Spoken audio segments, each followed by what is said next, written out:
He was the first man in Russian history to wear the title Tsar, but his name would echo not in praise, but in fear. Over the course of 37 relentless years, Ivan IV, known forever as Ivan the Terrible, forged a mighty empire, carved cathedrals from stone and willpower, and left behind a legacy gilded in gold and soaked in blood. He established Russia's first centralized autocracy and its first state-run reign of terror. Tens of thousands were executed under his orders. Entire cities were burned to ash. He personally killed his own heir. And yet, under his iron hand, Moscow became an empire, no longer a fragmented land of boyars and princes, but a vast, centralized realm stretching from the icy Volga to the walls of Kazan. He built monuments of stunning grandeur, like St. Basil's Cathedral, so magnificent that legend says he blinded the architect so it could never be replicated. He created a secret police force draped in black. The Oprichnina, men who rode to the mist with hound heads hung from saddles and carried whips instead of law. He read scripture with trembling reverence and had nobles boiled alive. He saw himself as God's chosen ruler, and perhaps as God's punishment too. And it all began not with thunder, but with silence, not in a battlefield, but in a crib. Tonight, we turn back the clock, not to wars and armies, but a soft candlelight on red Kremlin stone, to a world of whispers, shadows, and an orphaned child left to carry a crown far heavier than his small shoulders could bear. Let us begin not with the man, but with the boy beneath the crown. Chapter 1. The boy Tsar, crowned in a world of ice and shadows. It was not a trumpet that heralded the rise of Ivan IV, nor a grand procession, nor the clash of armies. It was a whisper, a quiet breath drawn in a cold, stone chamber of the Kremlin. The year was 1533. Winter had crept into Moscow, veiling rooftops in white and freezing the Moskva River into silence. Snow rested heavy on domes and towers, muffling the world. In this pale and hushed landscape, a boy of only 3 years inherited a crown too large for his small brow. Ivan Vasilyevich, son of Grand Prince Vasily III, became ruler of the Grand Principality of Moscow with eyes barely tall enough to meet the belt of a soldier. His world was the Kremlin, that looming fortress of red brick and gold-leaf domes, but it was no nursery. It was a battlefield, just one without swords. Within its walls, ambition moved like smoke. At the moment of Ivan's ascent, power did not reside in the child. It resided in those who surrounded him. The boyars, noble families whose bloodlines claimed power older than the crown itself. And so, while the child wore velvet and fur, it was the whisperers who ruled. Ivan's father, Vasily III, had tried to prevent this. He married late, divorced his barren first wife in defiance of the Orthodox Church, and took Elena Glinskaya as a second. She was young, clever, and ambitious, the daughter of a Lithuanian noble family with ties to royal courts across Europe. When Vasily died, Elena became the regent for her son. For 5 short years, she outmaneuvered the boyars and held the throne in Ivan's name. She reformed currency, strengthened the military, and even fortified the Kremlin. Her reign, though brief, offered a glimpse of stability. Then, in 1538, she died. The official cause was illness. The unofficial rumor was poison. And just like that, the wolves returned. Ivan was 8. He understood enough. He had watched his mother waste away, seen the worried eyes of her ladies-in-waiting, felt the shift in the air around the court. The day she died, the balance of power snapped like a brittle twig. The boyars pounced. What followed were the years of terror, not for Russia, but for Ivan himself. As factions of nobles clawed for control, the child Tsar became a pawn. He was moved, isolated, and, at times, neglected. Servants loyal to one house were dismissed, only to be replaced by others from rival families. Meals were irregular. Clothes went unmended. Tutors came and vanished. No one thought to shield the child from the brutal games of court. Later in life, Ivan would speak of this time in detail. He remembered being hungry. He remembered servants laughing at his requests.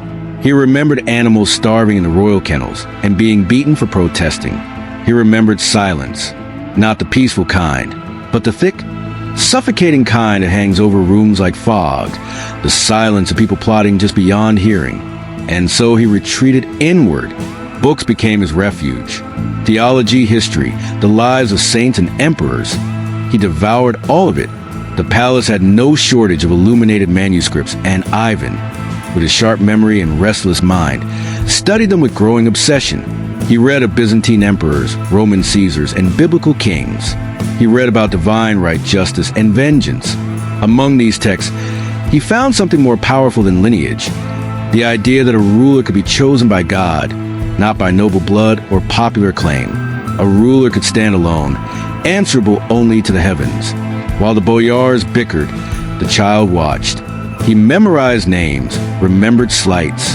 His soft features grew sharper. His eyes began to narrow. There are records, some whispered, some more bold, that Ivan began to display violent tendencies even as a child. He tortured small animals. He threw dogs from towers. He delighted in watching suffering. Whether these tales are exaggerated or not, they serve to underscore a truth historians largely agree upon. Ivan's early life was devoid of affection, filled with manipulation, and ruled by uncertainty. It is not surprising that cruelty, once done to him, became something he would learn to inflict. The Kremlin itself reinforced this. Its walls were thick, impenetrable, and red, like blood turned to stone. Its cathedrals loomed overhead, casting long shadows across the courtyards. And the rooms Ivan walked through were not warm with hoof fires, but cold with ceremony and control. No wonder, then, that the boy grew obsessed with power. By his teenage years, Ivan had had enough. He resolved to rule in truth, not in name only, and he would not be just another prince. He demanded to be crowned Tsar of all the Russias, a word derived from Caesar, echoing not just leadership but empire, sovereignty, divine authority. On a frigid day in January of 1547, Ivan was anointed and crowned Tsar in Cathedral of the Dormition. The ceremony was layered in symbolism. Priests intoned blessings in Old Church Slavonic. Incense drifted up to frescoes of saints. The crowd outside waited in reverent silence. Ivan, robed in velvet and gold-threaded fur, wore the crown of monomac, the ancient symbol of Russian autocracy. He held the golden orb and scepter, received the sacred oil, and vowed to protect both body and soul of his realm. He was 16, and in that moment, history changed. Russia had never had a czar before. Princes, yes, grand dukes, regents, but not a czar, not a man who stood as both sovereign and divine representative. Ivan was declaring, in that glittering and echoing hall, that he was not just ruler by bloodline, he was ruler by right, by will, by God. But what the people did not see was the boy still lurking behind the crown, the one who had been starved, scorned, and ignored, the child who had spent his formative years in silence and fear, whose earliest understanding of politics was betrayal, and whose earliest feeling of power came not from kindness but from control.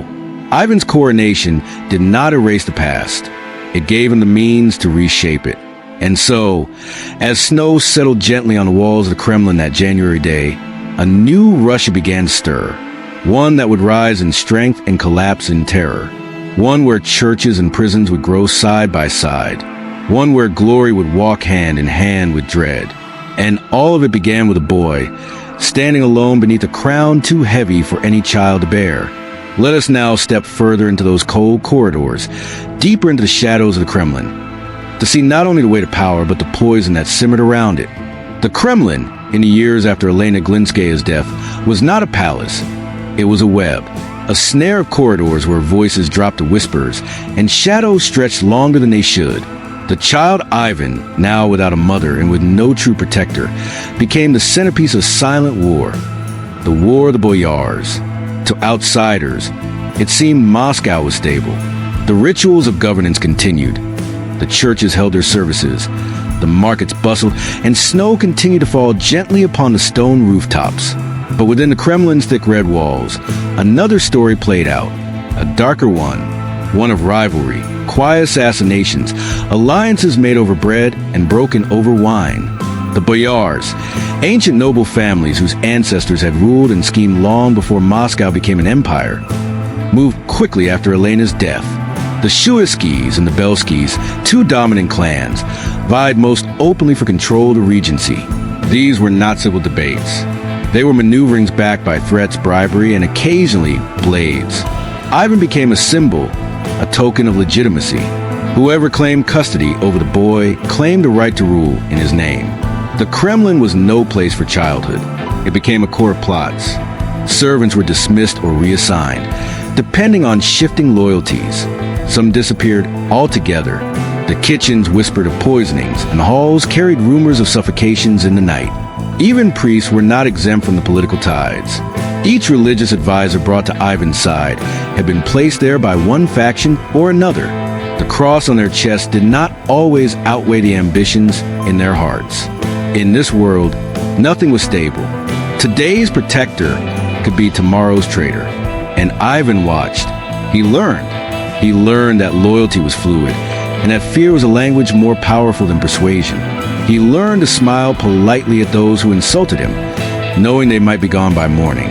He learned that power, even when invisible, shaped everything. But Ivan was not passive. As he aged into his early teens, he began to assert his will in subtle ways. He tested boundaries. He issued quiet orders. He took note of who obeyed without question. Those who humiliated him were remembered. Those who praised him too easily were distrusted. The future Tsar was taking shape, slowly, silently, and with remarkable perception for one so young. The boyars, for all their cunning, underestimated him. They still saw him as a silent child, the orphan prince too broken to act. But in truth, Ivan was not breaking. He was hardening.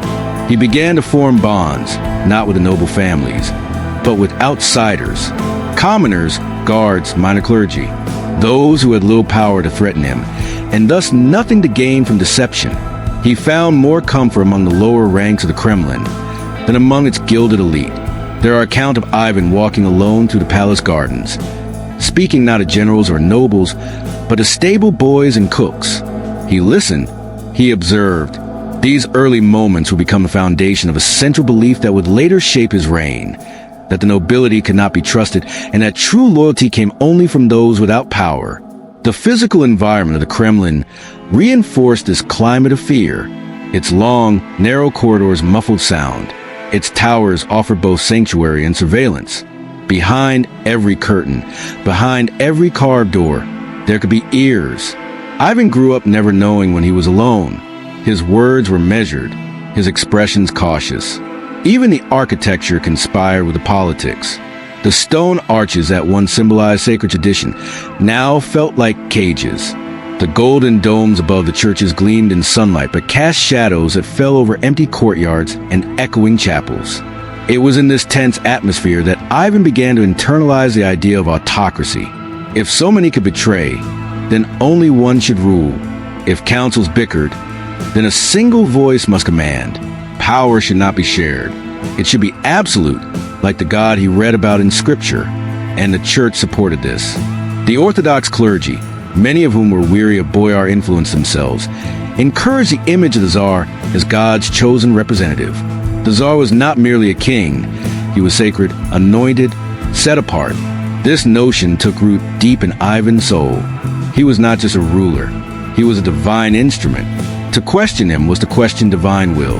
Yet even as this theology solidified in his heart, the boy lived in a constant state of tension. Insecurity bred suspicion. Suspicion bred resentment. Resentment bred cruelty. His earliest recorded act of political violence came before his coronation, the ordering of a nobleman's execution for a received insult. It shocked the court, but it would not be the last. As Ivan grew taller, his presence became harder to ignore. He developed a gaze that made even senior boyars lower their eyes. His voice, once hesitant, now carried with certainty. And though the factions still schemed, they could feel the change coming. The boy was becoming something else entirely. By the time he turned 16, the court was a patchwork of fear, ambition, and illusion. Few could claim real power. Many claimed influence. But only Ivan held the one thing no other man could possess: the legitimacy of the crown. The coronation, when it came, did not just place a crown upon his head. It announced the end of the boyar's regency and the beginning of something far more dangerous. The poison court had raised a child in fear and deceit. Now, that child would turn fear and deceit into instruments of rule.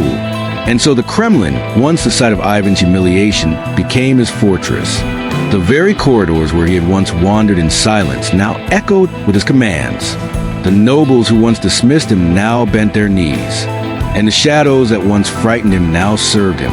But this transformation did not come from nowhere.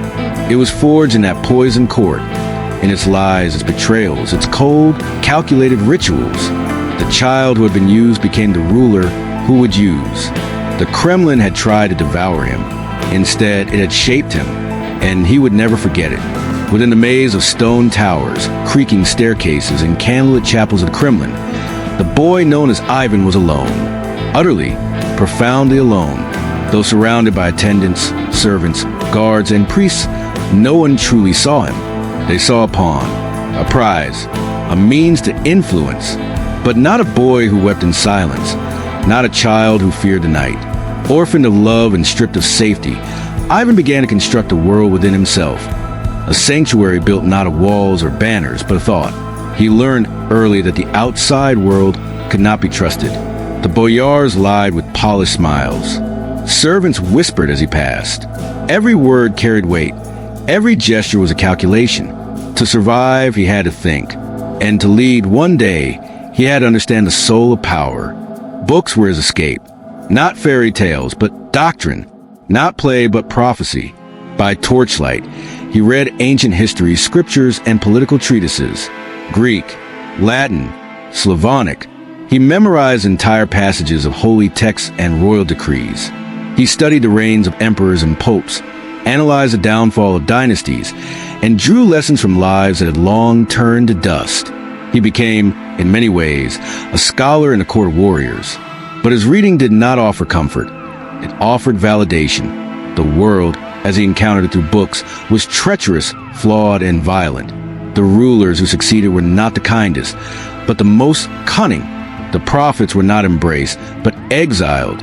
Even saints in their piety suffered. From this, Ivan drew an enduring belief. Suffering was the price of greatness, and solitude, the companion of all rulers. Within this internal sanctuary, Ivan began to imagine the Russia he would one day command, a land not divided by greedy nobles, but unified beneath one will, a holy nation protected by divine authority, a realm where disobedience was heresy, and the Tsar was both father and executioner. But the boy was not only mind, he was still flesh, still spirit, and there were cracks in the fortress he was building. In secret, Ivan wept.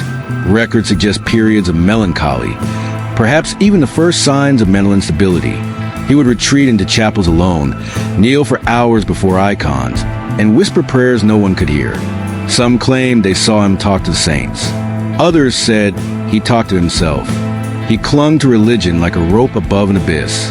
The rituals of the Orthodox Church gave him order when the world offered chaos. He fasted, confessed, crossed himself obsessively. Yet even in faith, Ivan found division. Which clergy were loyal to God? Which served the boyars? Could he even trust the priests who bless him? This confusion fostered duality. Ivan was becoming both the penitent and the punisher, the humble student of scripture, and the future Tsar who would punish the unfaithful. He began to create imaginary enemies, not out of fantasy, but out of necessity.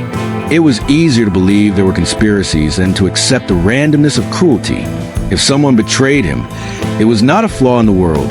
It was a test, a lesson, and one day he would return the lesson tenfold.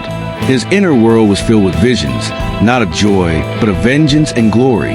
He saw himself not as a boy who had been wronged, but as a chosen vessel of divine justice.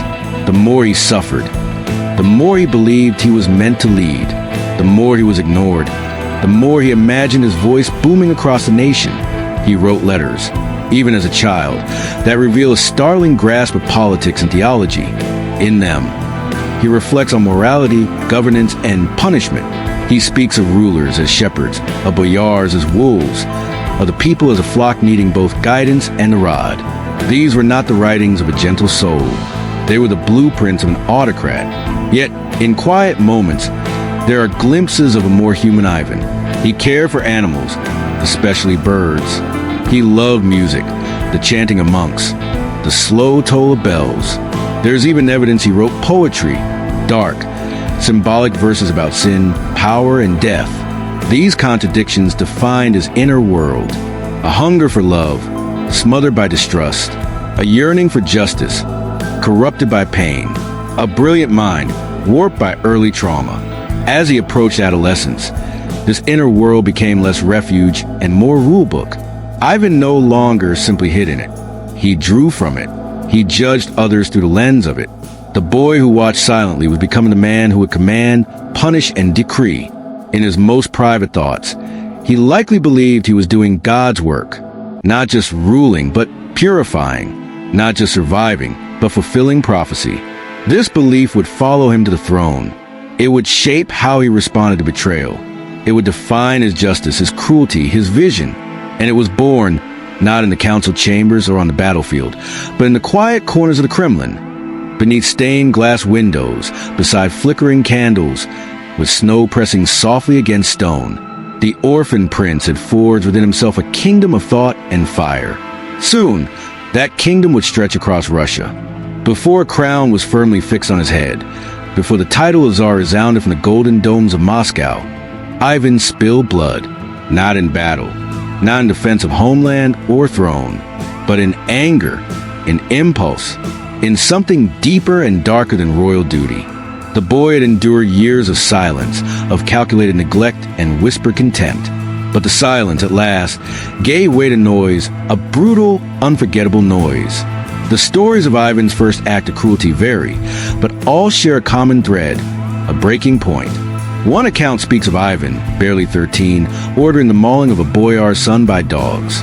Another recalls him striking a servant so violently the man never walked again. But beyond the specifics, the essence is clear. Ivan had learned that words, books, and observation could give insight. But violence gave results. The target of his anger was often arbitrary, a careless word, an imagined insult, a servant who forgot a command. The punishment, however, was never arbitrary. It was performative, intentional. It made the halls of the Kremlin fall silent. It made those who had once mocked him whisper in fear. For the first time, Ivan was not simply the boy with the crown. He was the boy with power. This was no sudden transformation. It had been brewing. The court had shaped it. The solitude had fed it. His readings, full of righteous kings and punishing prophets, had justified it. And when Ivan acted with cruelty, he did not see a crime. He saw a correction. What made these early acts so significant was not only that they occurred, but how they were remembered. The nobles, the priests, even the servants began to view Ivan differently. No longer simply a child. No longer a passive observer. He was a flame lit in a forest of dry branches. To many, this shift was terrifying, but to Ivan, it was revelatory. He had been unseen for so long. Now, with a single command, a single act of fury, the world turned its eyes to him, and so began a pattern that would define much of his reign. Cruelty used as punctuation, a message to those around him, a statement that Ivan was not to be dismissed. What made his cruelty distinct, even in childhood, was its ceremonial nature. Punishments were rarely private. He wanted them to be witnessed. He wanted silence to follow. He wanted that silence to echo louder than applause. At court feasts, he would praise a noble with warm words, only to humiliate or strike them moments later. He would weep in church, then accuse a bishop of treachery.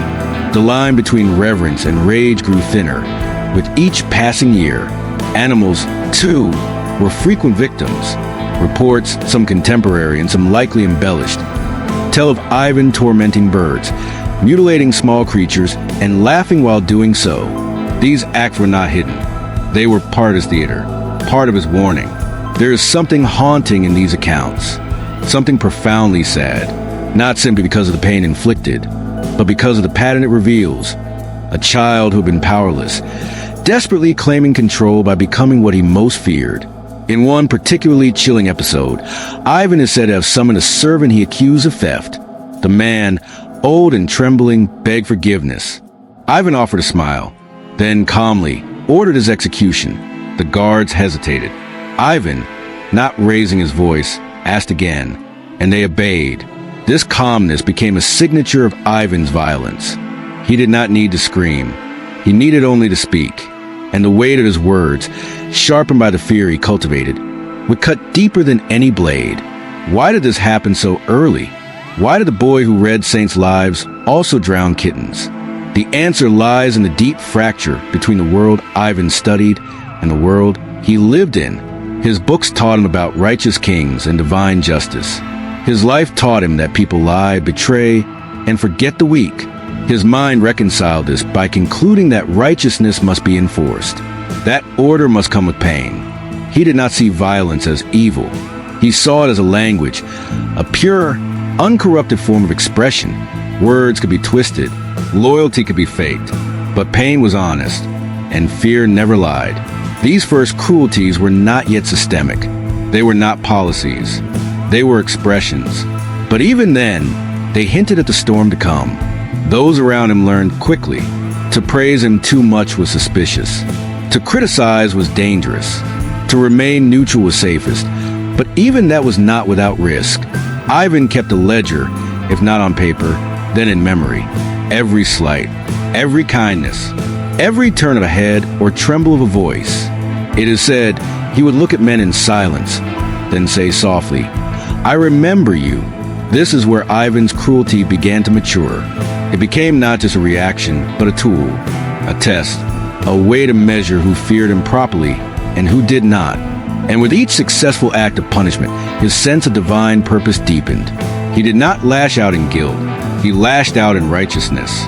In his mind, he was not a boy hurting others. He was a future Tsar sharpening justice. This fusion of violence with virtue would define his later reign. But its seeds were sown here, in these cold halls, among frightened servants and weary nobles, under candlelight and shadow. And still, there was sadness in him. Moments of tenderness would flicker. He would feed birds outside his window. He would kneel alone in the chapel for hours. But the court had taught him a cruel truth. To show vulnerability was to invite harm. So he buried his softness beneath ritual. He cloaked it in prophecy. And when he needed to feel safe, he turned not to people, but to punishment. Ivan had learned that to rule was to dominate, that to be heard, one must first be feared. And though he had not yet ascended the throne, he had already begun to rule.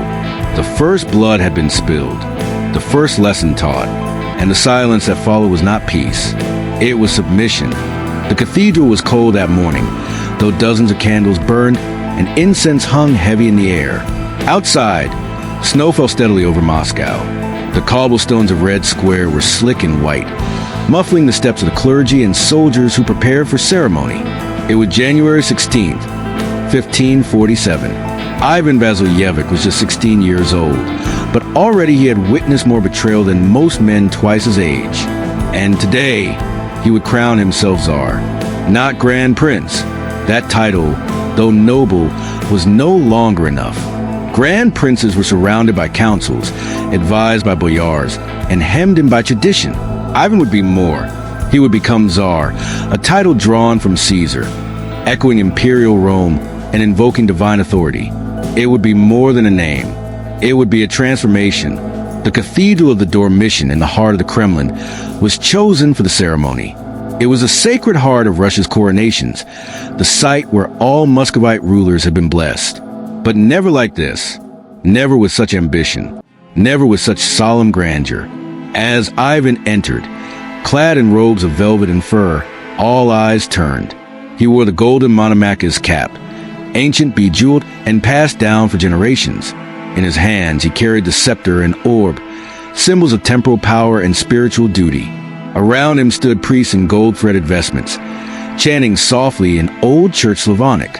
The smell of wax and frankincense clung to the stone walls. And above them all, icons stared down with timeless, painted eyes. Ivan ascended the steps to the altar not as a boy, but as something beyond mortal. When the priest anointed him with holy oil, he did not tremble. When the prayers were read, he did not close his eyes. He listened, and he believed. In that moment, he was not only a ruler, he was chosen. The ceremony lasted hours, each step symbolic, each word deliberate. The divine right to rule was not something to be declared. It had to be enacted, proven, received as sacred truth. Ivan wanted not just the people, but the heavens themselves to witness his rise.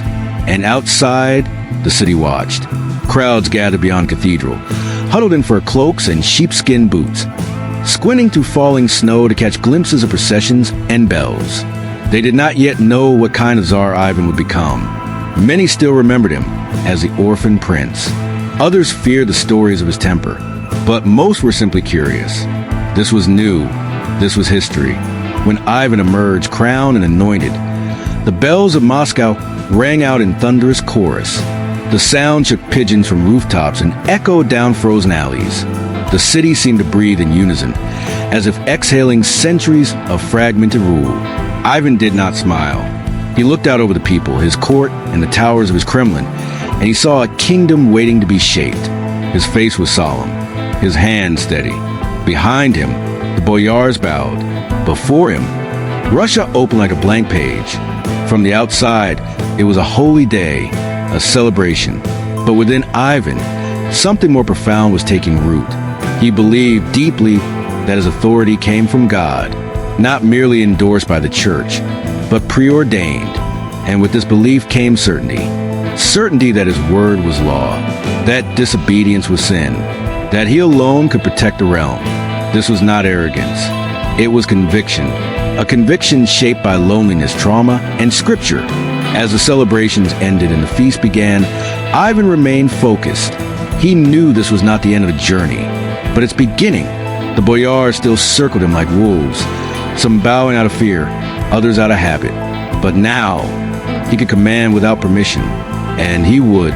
In the weeks following his coronation, Ivan wasted no time asserting his will.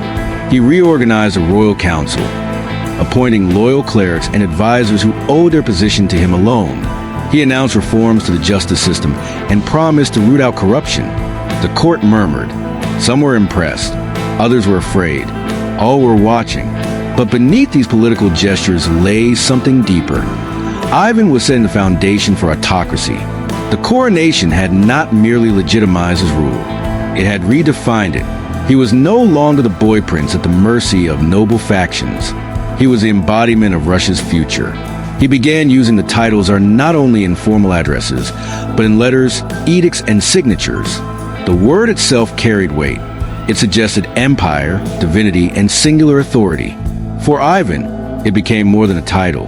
It was identity. The people, too, felt this shift. For many, it brought hope. A strong Tsar might mean protection from the greed of local lords, from foreign threats, from internal chaos. But strength, as they would learn, could also become terror. There is something poetic in how the coronation coincided with fire. Just 6 months after his ascent, in June 1547, a massive fire swept through Moscow. It destroyed large swaths of the city, leaving thousands homeless. Many saw it as an omen. Ivan saw it as a test, or perhaps a sign. The city had to be remade, purified, and Ivan, newly crowned and divinely sanctioned, would do the remaking. His coronation had been holy, majestic, but it was also the ignition of something far more dangerous. A man who believed himself chosen now had the tools to act. And though he would pass reforms, sponsor culture, and expand the state, he would also unleash horrors the realm had never seen. But in that first moment, that cold January morning, none of it had yet come to pass.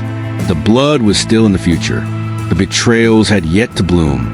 The Tsar had stepped into the light, and the kingdom held its breath. The holy blaze had crowned him, and from its embers, the age of Ivan the Terrible had begun. Chapter 2, The Coronation of Fear, from reformer to ruthless. When Ivan IV first took the throne, the land did not tremble. It exhaled.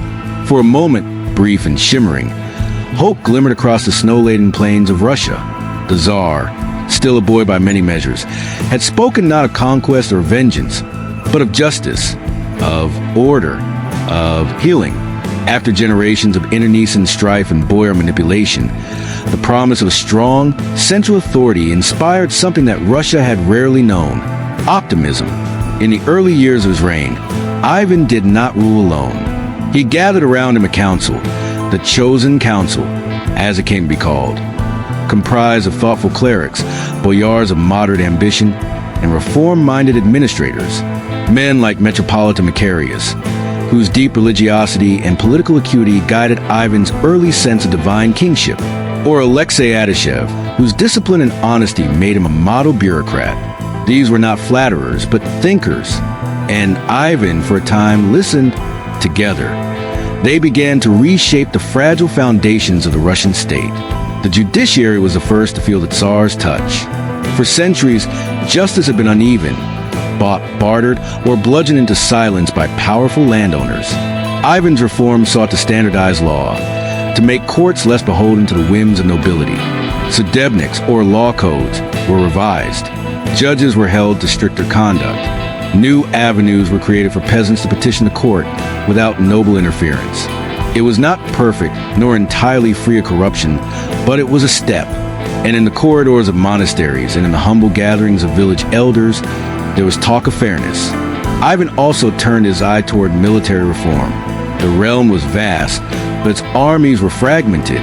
Loyalty was often owed more to individual lords than to the crown. Ivan's solution was twofold: to centralize command and to expand a cavalry-based military class known as a service nobility.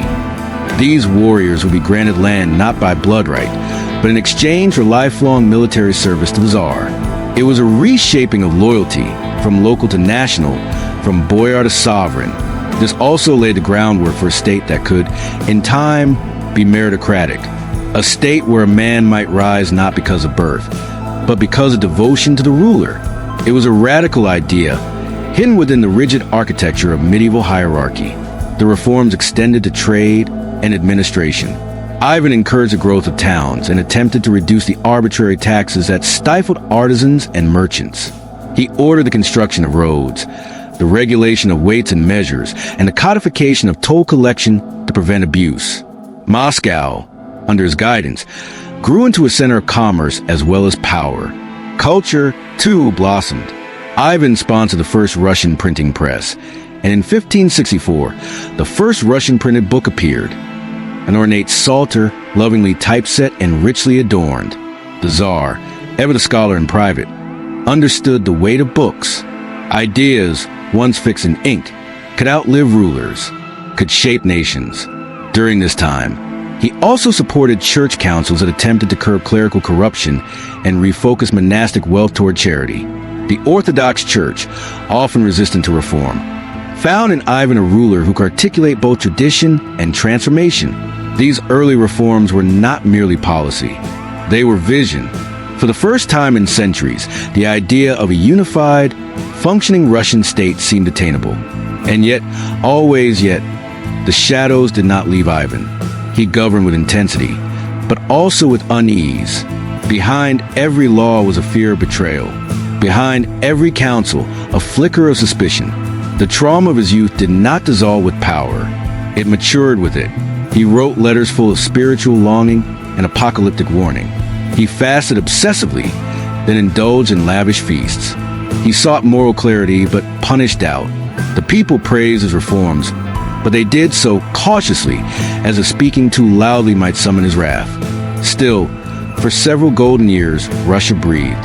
The land rebalanced. The peasantry, though still burdened, saw glimpses of justice. The boyars, though still rich, were held in check. And the Tsar, though feared, was admired. This was the promise of Ivan. The boy who had once cried in silence was now shaping a nation in his image. For a moment, just a moment, he was not terrible. He was transformative. But hope is fragile in the hands of man who does not trust it. It began, as tragedy often does, with something small, a fever, a shadow beneath the eyes, the soft quieting of a once bright voice. In 1560, Anastasia Romanovna, wife to Ivan IV, Tsaritsa of Russia and mother of his children, fell ill. At first, her sickness was not seen as serious. After all, illness was common in the Russian court, and noble women were often kept behind walls and curtains. But this fever did not pass. It deepened, and soon the whispers began. Anastasia was not merely Ivan's consort. She was his tether, chosen for him not through political alliance, but by personal selection from a group of eligible maidens. She had brought him something few others could: trust. In her presence, Ivan softened. Her counsel calmed his rage. Her presence soothed his volatility. Where the court was cold and calculating, she was warm, human, steady. Her illness stripped him of that balance. For weeks, Ivan sat beside her. He prayed. He wept. He called upon physicians and priests. He ordered that holy relics be brought into her chambers. But nothing saved her. On a still day in August, Anastasia died. Ivan broke. In his grief, he raged not only at fate, but at those around him. He did not believe she had died naturally. He believed she had been poisoned, murdered by boyars jealous of her influence, slain by hidden hands who sought to destabilize his reign. There was no proof, but Ivan did not need proof. Suspicion, once a whisper in his mind, became a roar. The court changed overnight. Ivan accused members of his chosen council of treachery. Alexei Adashev, once trusted, fell from grace. Metropolitan Macarius withdrew. Ivan left Moscow, taking refuge in a monastery, writing letters filled with grief, divine fury, and threats. For months, he ruled from afar, communicating in proclamations and religious lamentations. He wrote not just as Tsar, but as a prophet. He spoke of Russia as a holy nation under siege, not by foreign enemies, but by internal traitors. The boyars, he claimed, were vipers in fur robes, poisoning not only his wife, but the very soul of the country. And slowly, Ivan began to construct a new image of kingship. He would not only rule, he would purify, he would cleanse the state of treason. He would become not just Tsar, but God's wrath incarnate. The death of Anastasia was his crucible. From its ashes, something harsher emerged. In public, Ivan still wept. He visited her grave often. He built churches in her memory. But in private, his mind darkened. His suspicions grew more elaborate. He believed that boyars plotted against him, even in prayer. That foreign ambassadors smiled while sending assassins. That within the Kremlin walls, poison lingered in the wine, and betrayal hung from the tapestries. He became obsessed with security. He demanded reports, interrogations, confessions. He began to speak of dividing the realm, of separating the faithful from the treacherous. This idea, still in its infancy, would later blossom into the Oprichnina. Anastasia's death was more than a personal tragedy. It was a political and psychological rupture. She had been the last human anchor in Ivan's life, the last figure he did not control, yet deeply loved. Her absence confirmed what Ivan feared most, that no one and nothing was safe. Even God, it seemed, had taken her from him. And so, Ivan began to take from others. He turned against those who had served him loyally. Nobles were arrested, exiled, or executed. Lands were seized. Families destroyed. Confessions were extracted through torture. The court became a theater of suspicion, with Ivan as both playwright and executioner. The Tsar, who had once spoken of reform, now spoke of vengeance. The language of justice gave way to the rhetoric of punishment. He no longer saw himself as ruler of Russia, but as its purifier, the hand of God wielding fire. This transformation did not occur in a single day. It was gradual, like frost spreading across glass, but it was relentless. Those who had witnessed Ivan's earlier warmth, his laughter, his gentleness with Anastasia, now saw a man who trusted no one, who ruled through fear, and who began to believe that terror was not a symptom of rule gone wrong, but a necessary form of divine order. In private letters, Ivan still wrote of pain. He called himself a suffering servant. He cast his reign in biblical terms. But increasingly, those around him understood the truth. His grief had curdled into cruelty. The death of Anastasia was the hinge upon which Ivan's entire rule turned. It marked the end of trust, the end of reform, and the beginning of a reign defined not by construction, but destruction. Russia would never be the same, and neither would her Tsar. It began with a departure. In December of 1564, Ivan IV left Moscow, not in the cloak of night, not in fear, but in deliberate, theatrical procession. He took with him his treasury, his icons, and his court jester. He traveled first to the fortified village of Kolomenskoye, and then to the monastery of St. Cyril of Belozero. deep in the northern wilderness. And from there, he did something no ruler had done before.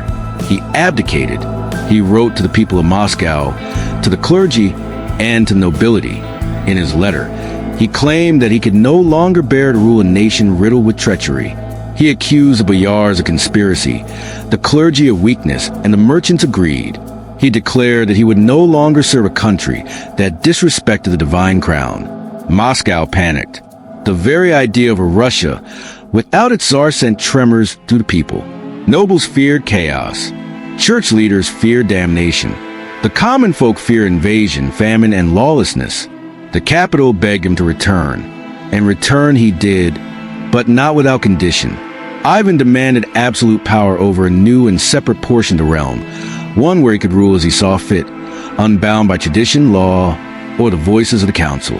He called it the Oprichnina. The realm was now divided. Two Russias. The first was the Zemshchina, the land still ruled by the old institutions, the boyar councils, the nobles, and the old court. It retained the forms of governance and custom, and to it were relegated the aristocrats Ivan mistrusted. The second, the Oprichnina, was Ivan's. Its borders changed, its logic was fluid, and its law was the Tsar's will. He created a new court, a new elite class, and most terrifying of all, a new army of enforcers, the Oprichniki. They were his shadow, clad in black, mounted on dark horses. The Oprichniki dressed like monks but behaved like wolves. They wore emblems of dogs' heads and brooms on their saddles, symbolizing their role to sniff out treason and sweep away corruption. They had license to arrest, torture, exile, and kill at will.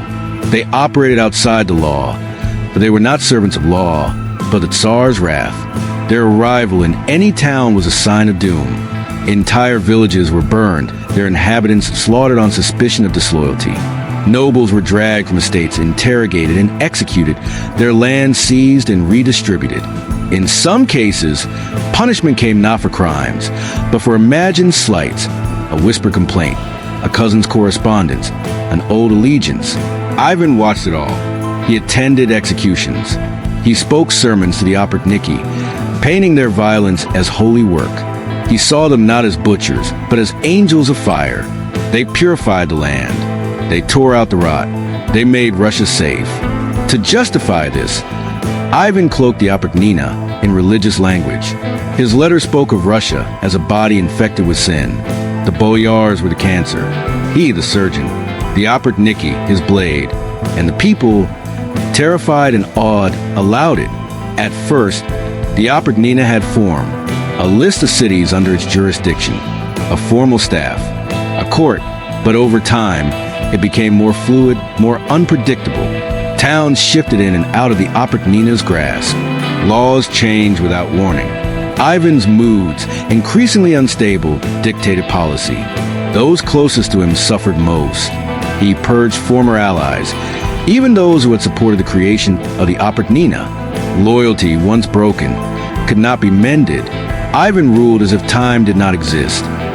Only the moment, the offense, and the sentence. And so the Oprichnina became a force, not a justice, but fear. The psychological impact was enormous. Nobles fled. Peasants starved. Cities stagnated. Trust evaporated. Families turned inward. The church, once a moral counterweight, was cowed into silence. Its icons looked down on blood-soaked altars. One of the most horrific examples of the Oprichnina's cruelty was the massacre of Novgorod. In 1570, suspecting treason in the northern city, Ivan descended upon it with his black-robed army. For weeks, the city was ravaged. Thousands were killed, men, women, children, clergy, drowned in the Fokov River, burned in their homes, tortured in dungeons. The bells of Novgorod told no more, and all the while, Ivan prayed. He fasted. He made confession. He wrote of his holy mission. But the more he punished, the more Russia trembled. The country was not cleansed. It was broken. Economically, the Oprichnina devastated trade. Merchants abandoned routes. Farmlands lay fallow. Whole regions were depopulated. Politically, it fractured authority. Legitimacy, once rooted in continuity, now floated on fear. And personally, it consumed Ivan. His nights were haunted by dreams. He lashed out at advisors. He shifted blame. His letters grew darker, his theology more apocalyptic. The line between God and Tsar blurred in his mind. After 7 years, in 1572, the Oprichnina was formally disbanded. Its failure was undeniable, but the damage had been done. The structures of trust, of law, of community had been shattered. Ivan had created a state within a state, a terror within a nation, and though the name Oprichnina was buried, its spirit endured. In its ashes, Russia would remember a lesson carved in fire. That power without limit breeds loyalty without love and fear without end. By the time the Oprichnina was officially dissolved in 1572, the empire that Ivan ruled had changed more than he could have imagined. On parchment, it still resembled a kingdom, borders etched, cities named, odes written. But in reality, it had become a realm haunted by silence, a land ruled by whispers and dread. The architecture power had shifted. Fear was no longer an occasional tactic. It had become the atmosphere. Ivan did not need to summon violence daily. The memory of it was enough. A glance, a pause, a smile from Tsar could send chills through entire assemblies. People learned to listen between words. They measured tone more than content. The court no longer discussed ideas. It weighed risks. There was no such thing as neutrality. Ivan had succeeded in creating a new form of obedience. It was not loyalty born of admiration, nor submission enforced by law. It was something more primal, compliance shaped by terror. His subjects became careful. They offered gifts, exaggerated praise, and recited prayers with devotion that came not from faith, but from survival. The nobility, once a proud and vocal class, were now hushed and fractured. Families that spanned generations vanished from records. Some had fled, others had been executed. Still others lived in a kind of internal exile, stripped of land, voice, or ambition. The boyars, once Ivan's greatest threat, were now shadows of themselves. And Ivan himself, he too had changed. His moods, once mercurial, grew more unpredictable. There were days when he laughed warmly, speaking fondly of justice and God. He played with his court jester. He quoted scripture. And then, without warning, he would erupt. A servant would be struck, a minister dismissed, a priest humiliated. Rumors spread that he beat animals, that he wandered the halls at night speaking to ghosts, that he believed the spirits of the boyars he had slain followed him, watching silently, whispering in corners. Whether true or not, these tales reveal how the people perceive him, not as a man, but as a force, a storm inside stone walls. The Kremlin itself began to reflect his volatility. Rooms were built, then sealed off. Chambers rumored to be filled with torture tools. Hidden vaults. Private chapels for private guilt. Ivan no longer lived as a ruler among men. He lived in a maze of control. His letters during this time are striking. Some are poetic, deeply spiritual, filled with lamentation. Others are scathing, full of accusation and bile. In one breath, he called himself a sinner, a penitent. In the next, he condemned entire towns as heretics. Russia, too, absorbed this duality. Cities rebuilt and churches flourished, even as bodies were buried beneath their stones. Icon painters were commissioned while heretics were burned. The state published sermons of mercy while practicing torture. Foreign envoys who visited the Russian court reported opulence and dread. They dined beside golden chalices, yet felt watched with every bite. Some wrote of being honored by Ivan, only to witness an execution the next morning. Hospitality and horror, side by side. And in this kingdom of contradiction, Ivan was most comfortable. He began to believe that he alone could see the truth of men, that others were blinded by pride or greed. He called himself the chastiser of the wicked, placing his own hand in line with divine judgment. If he struck, it was because God willed it, and so his whispers became louder than laws. He spoke in riddles. He ordered searches without warrant. He summoned nobles to feasts only to confront them with accusations. He dismissed advisors suddenly and called them back the next day. He married multiple times. Some say 7, others 8, seeking companionship, but finding betrayal again and again. Even his children were not spared. His son Ivan, the Tsarevich, once his heir and pride, began to challenge him, not with rebellion, but with questions, with sorrow, with a younger man's ideals. They argued again and again, and then one night, soon to come, an argument would go too far. But even before that moment, the smoke had gathered, the whispers had thickened, and Ivan, surrounded by courtiers who feared him, priests who obeyed him, and a nation molded his will, could not feel peace. He had everything, and he trusted no one. The whispering did not stop with the nobility. In villages far from Moscow, peasants told stories of the Black Riders who once rode with dogs' heads on their saddles. Even years after the Oprichnina had ended, the image remained. Mothers hushed their children with tales of the Tsar, who heard everything. Merchants refused to speak ill of Moscow. Parish priests kept their homilies vague. Even the stones, they said, had ears. Ivan's reach extended beyond politics. It became psychological. His regime had rewired the nation's relationship with power. People no longer asked what was legal, only what was safe. The law had become Ivan's will, and his will could shift with the wind. A man might be praised one day and exiled the next.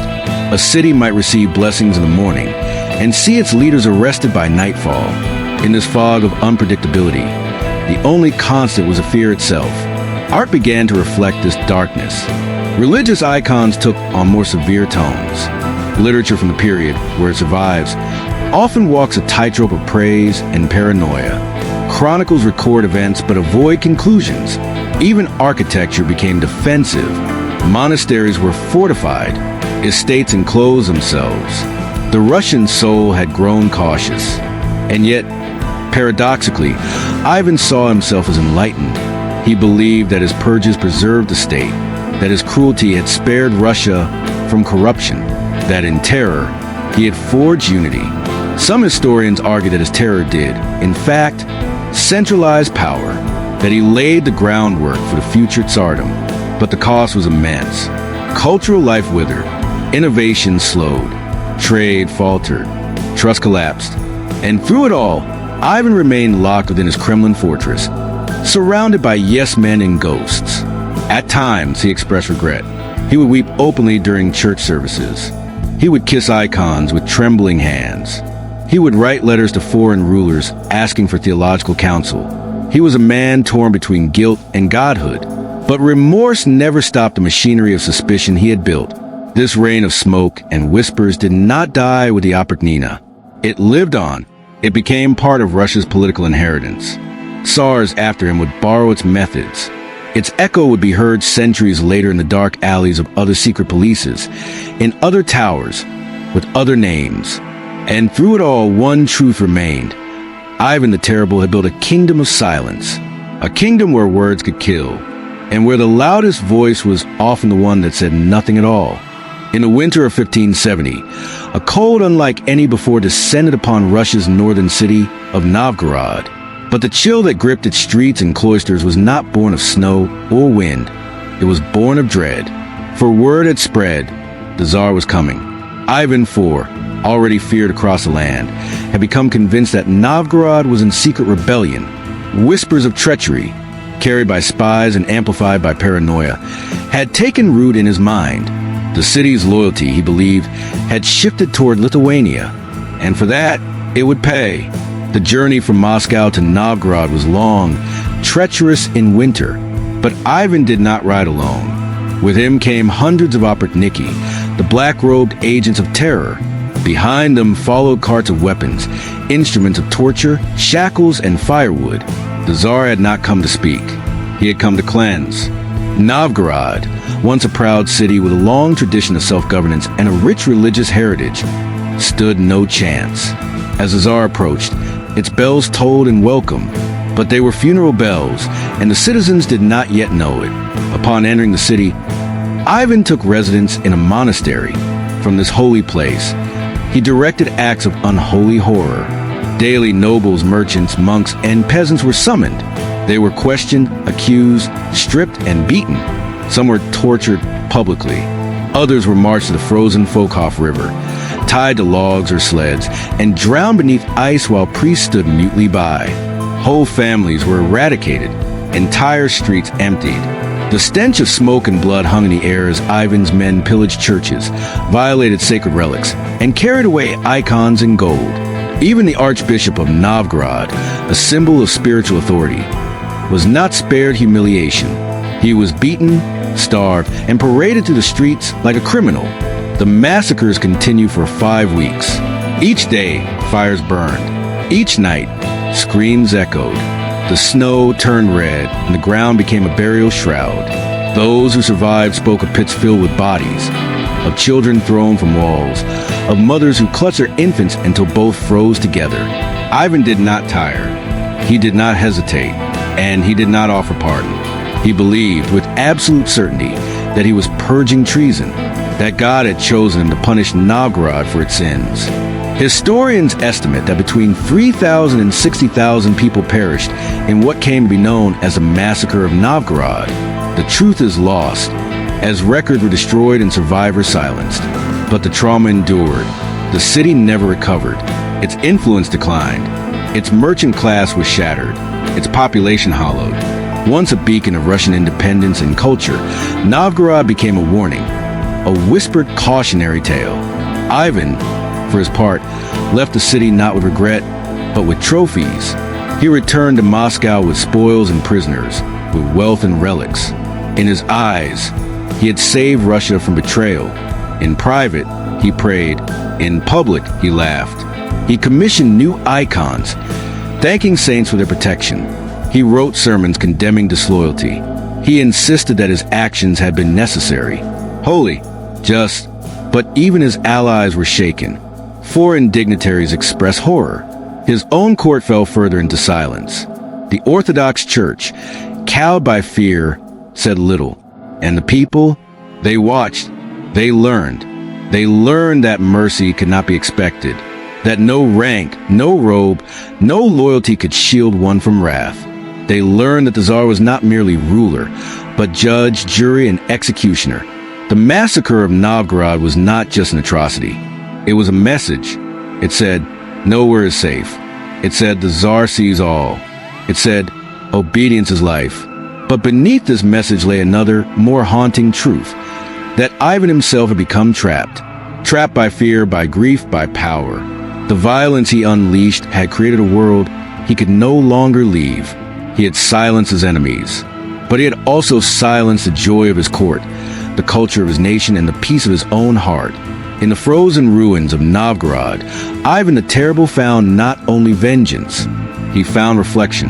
And though he would go on to rule for many more years, expanding borders and building churches, something in him remained behind, buried beneath the snow, beside the river, beneath a sky that would never quite clear. Contemporary records, sparse and censored, provide only glimpses of the scale. The most vivid accounts come from survivors and foreign envoys who describe burned monasteries, desecrated graves, and a silence that settled over the land like ash. One merchant from Germany, arriving months after the killings, wrote that he could walk for hours without hearing a voice. And yet, the terror was so thorough, so systemic, that even the act of remembering became dangerous. In the years that followed, families avoided speaking of those lost. Some altered genealogies, others erased names. The trauma was not only physical but psychological, a wound passed down in silence. And Ivan? He pressed forward. He blamed Novgorod not only for treason but for spiritual decay. He accused its leaders of impiety. Its monasteries, he claimed, had grown fat with pride. Its citizens had turned inward, ungrateful. He cast the massacre not as destruction but purification. To justify the horror, he wrote of fire and flood, of rot removed, of divine justice. To him, it was not an act of madness. It was policy. It was prophecy. And in that belief lay the harvest rule, a merging of theology and terror, a vision of state where the Tsar was not merely a ruler, but the executor of God's will. Years later, Novgorod would rebuild. Its churches would rise again. Bells would ring. But they would never ring the same. Something in the soil had changed, in the stories told around hearths, in the prayers whispered in secret, in the eyes of children born after the smoke had cleared. The massacre did not just destroy a city. It remade a people, and it reminded all of Russia that in the age of Ivan the Terrible, survival was not a right. It was a gift, one that could be taken away as swiftly as snow melts in spring. Chapter 3. Inside the Kremlin, a fortress of gold and ghosts. Within the heart of Moscow, behind red crenellated walls and gilded domes that shimmer beneath both sun and snow, lies a fortress that is neither holy palace nor merely stronghold. The Kremlin, to the outsider, it has always seemed impenetrable. But in the reign of Ivan the Terrible, it became more than a symbol of state. It became the iron mass of the Tsar's soul. For centuries, the Kremlin had served as a seat of power. But under Ivan, it became a theater of contradiction. A sacred space defiled by fear, a fortress adorned with iconography yet soaked in secrets. Its walls were said to whisper after dark, not from wind, but from the weight of the sins they contained. Those who spent their nights within often claimed to hear faint knocks or phantom footsteps. Never loud, never overt, but enough to unsettle even the bravest guards. Built of white stone and red brick, the Kremlin was a marvel of medieval might. Its towers, some rounded, others sharp and angled, stood like sentinels watching the passage of time. But to Ivan, they were more than masonry. Each wall was a boundary between himself and the world beyond. Each chamber was curated for isolation, silence, and sovereign control. The Kremlin's architecture bore the soul of its ruler. Thick iron doors led to private chapels. Tall arrow slits reminded visitors this was once a fortress first, palace second. The Tsar's residence was not one of golden mirrors or flowing gardens, but of vaulted ceilings, cold stone, and locked doors. There were fire-warmed alcoves where Ivan penned furious letters to his enemies, and there were candlelit halls where he listened to choirs, tears caught in the furrows of his brow. He moved among its courtyards like a wraith, cloaked in thought and suspicion. The walkways that once echoed with ceremonial processions now bore only the tread of guards and servants too afraid to speak. Even in times of celebration, silence reigned. There were no echoes of laughter, only the distant clang of a gate being locked, the low mutter of a priest reciting evening prayers. The Kremlin under Ivan was not a residence. It was a labyrinth. Here, his mind found both refuge and fuel. Ivan had rooms where he prayed, alone and feverishly. Rooms where he punished those who displeased him. Rooms where he penned letters full of grandeur and wrath. Rooms where he wept. Rooms where he plotted. And often, one room served all those purposes by turns. Each tower and corridor seemed tailored to a different mood. The Tsar moved between them like a shifting storm. One day a philosopher to study, the next a tyrant in his hall of punishment. The architecture reflected this fluid identity. Dark chambers led into dazzling halls. Narrow staircases opened onto frescoed ceilings. Some rooms were windowless, perfect for interrogations or isolation. Others were gloriously lit by domes of gold, used for religious processions and theatrical displays of divine power. Ivan commissioned cathedrals within the walls, St. Basil's outside, but also the Cathedral of the Annunciation and the Dormition Cathedral within.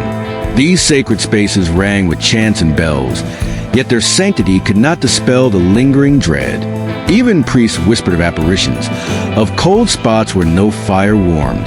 The scent of incense mixed with the metallic tang of fear. Visitors described a curious atmosphere. The grandeur of a holy city combined with the menace of a prison. Foreign dignitaries were led through selected paths, always under watch. They marveled at the gilded icons and soaring domes.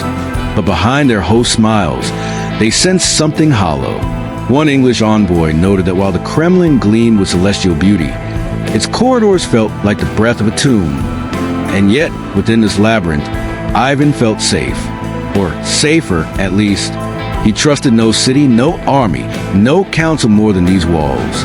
They had witnessed his boyhood humiliation, his rise to power, his coronation. They had echoed with the cries of his enemies and the whispering prayers of his own voice.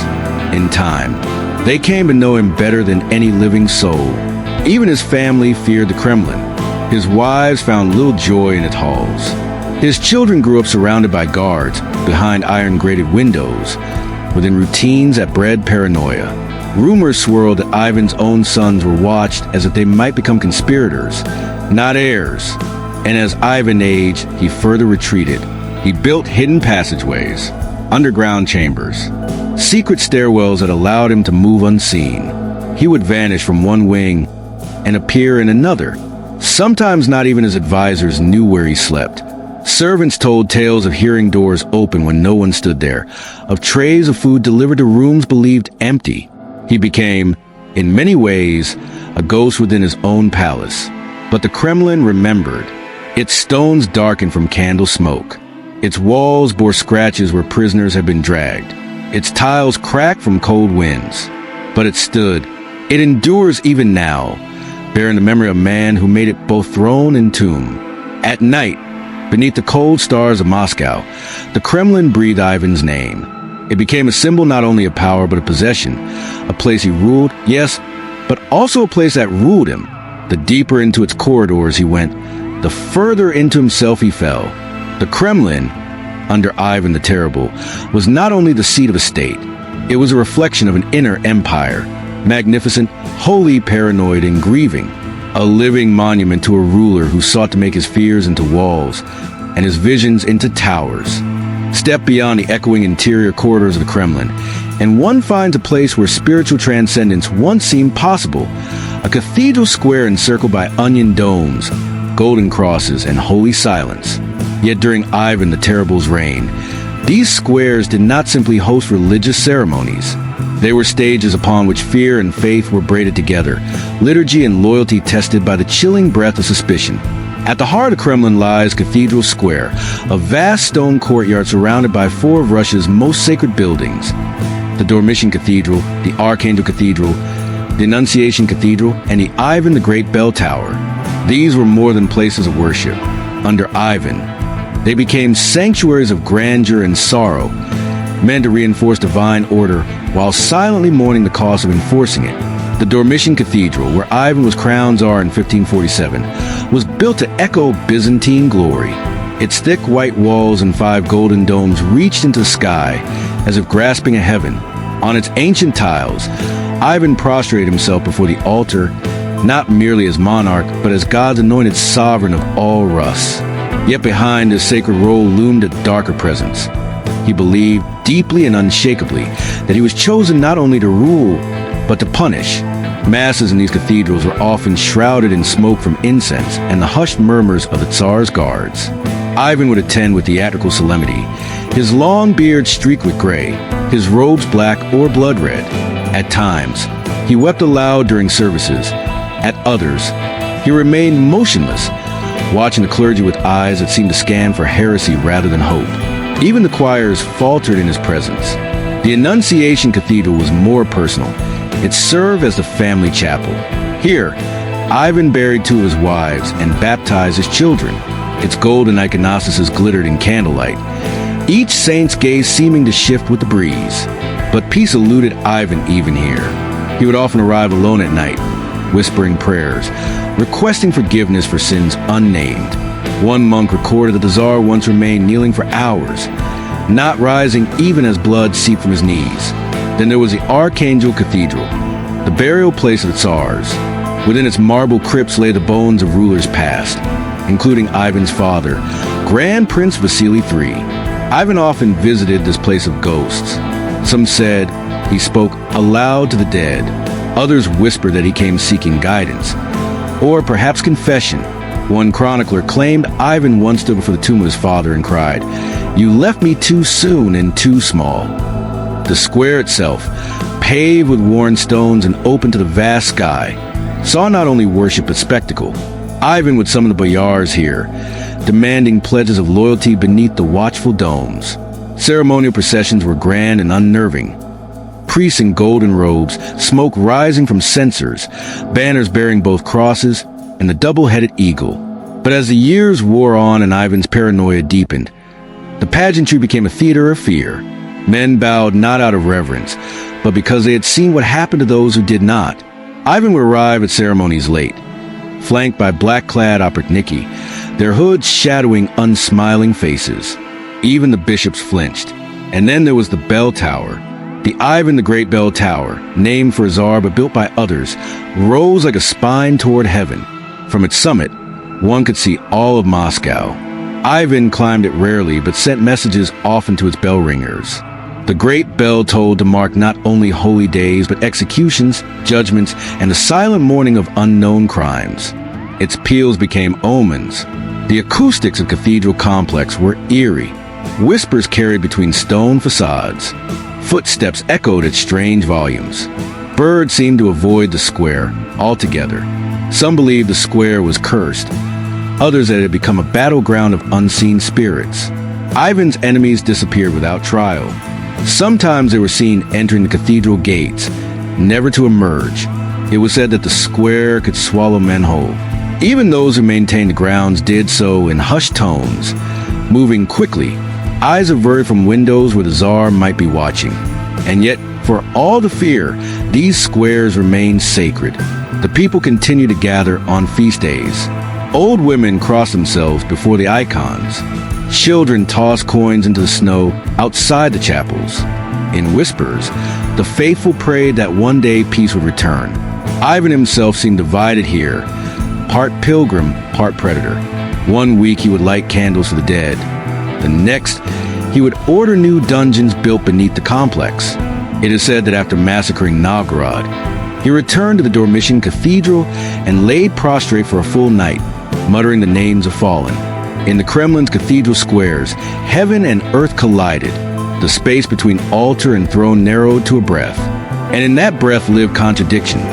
Divine coronation and bloodshed, sainthood and suspicion, majesty and madness.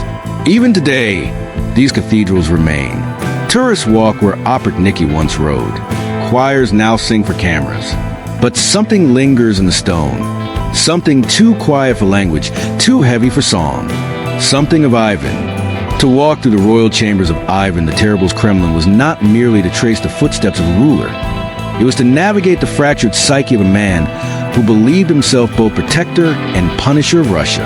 Within these walls, behind heavy doors carved with ancient symbols and bolted with iron locks, the Tsar lived in a world of controlled shadows. Here, in the deepest heart of the Kremlin, were the rooms no ambassador saw, no courtier entered without fear, and no servant lingered longer than necessary. The royal chambers were no unified palace suite. They were a sequence of enclaves, some opulent, some austere, each serving a shifting role, depending on the Tsar's state of mind. A gilded reception hall might adjoin a prayer closet barely wider than a coffin. Grand mosaics glinted on ceilings above flagstone floors. Every inch whispered contradiction. Divine authority layered over brutal isolation. Here were velvet drapes sewn with threads of gold beside plain stone walls. A ceremonial throne in one room, a rough wooden bench in the next. Ivan's bedchamber was both shrine and stronghold. The bed itself was narrow and canopied, draped in dark velvet, flanked by candlesticks always burning. Near it stood a heavy iron crucifix, pitted and darkened by smoke.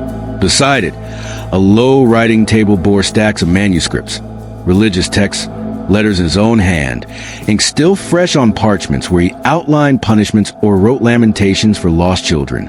On the floor, a prayer rug, worn thin at the knees.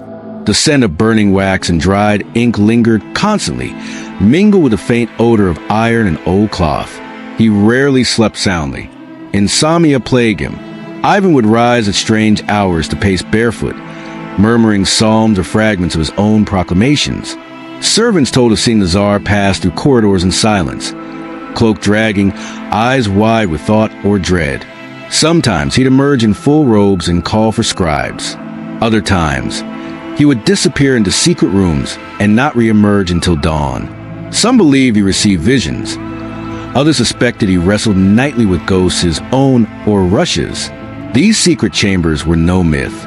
Ivan had commissioned hidden passages and secluded studies throughout the Kremlin. Some were behind hidden shelves or low archways, their doors sealed with nearly invisible seams. These routes allowed him to move unseen between wings, to listen unseen behind chapel walls, or to vanish altogether when he suspected betrayal. He could be everywhere or nowhere. It created an atmosphere of dread among the court. No whisper was safe, no moment private. It was said there was a small, hidden prayer cell carved into the thick Kremlin wall itself. No window, just a single cross scratched into the stone. Here Ivan wept, self-flagellated, and begged for divine guidance, or perhaps divine forgiveness. The guards assigned to this area never spoke of what they heard in that chamber.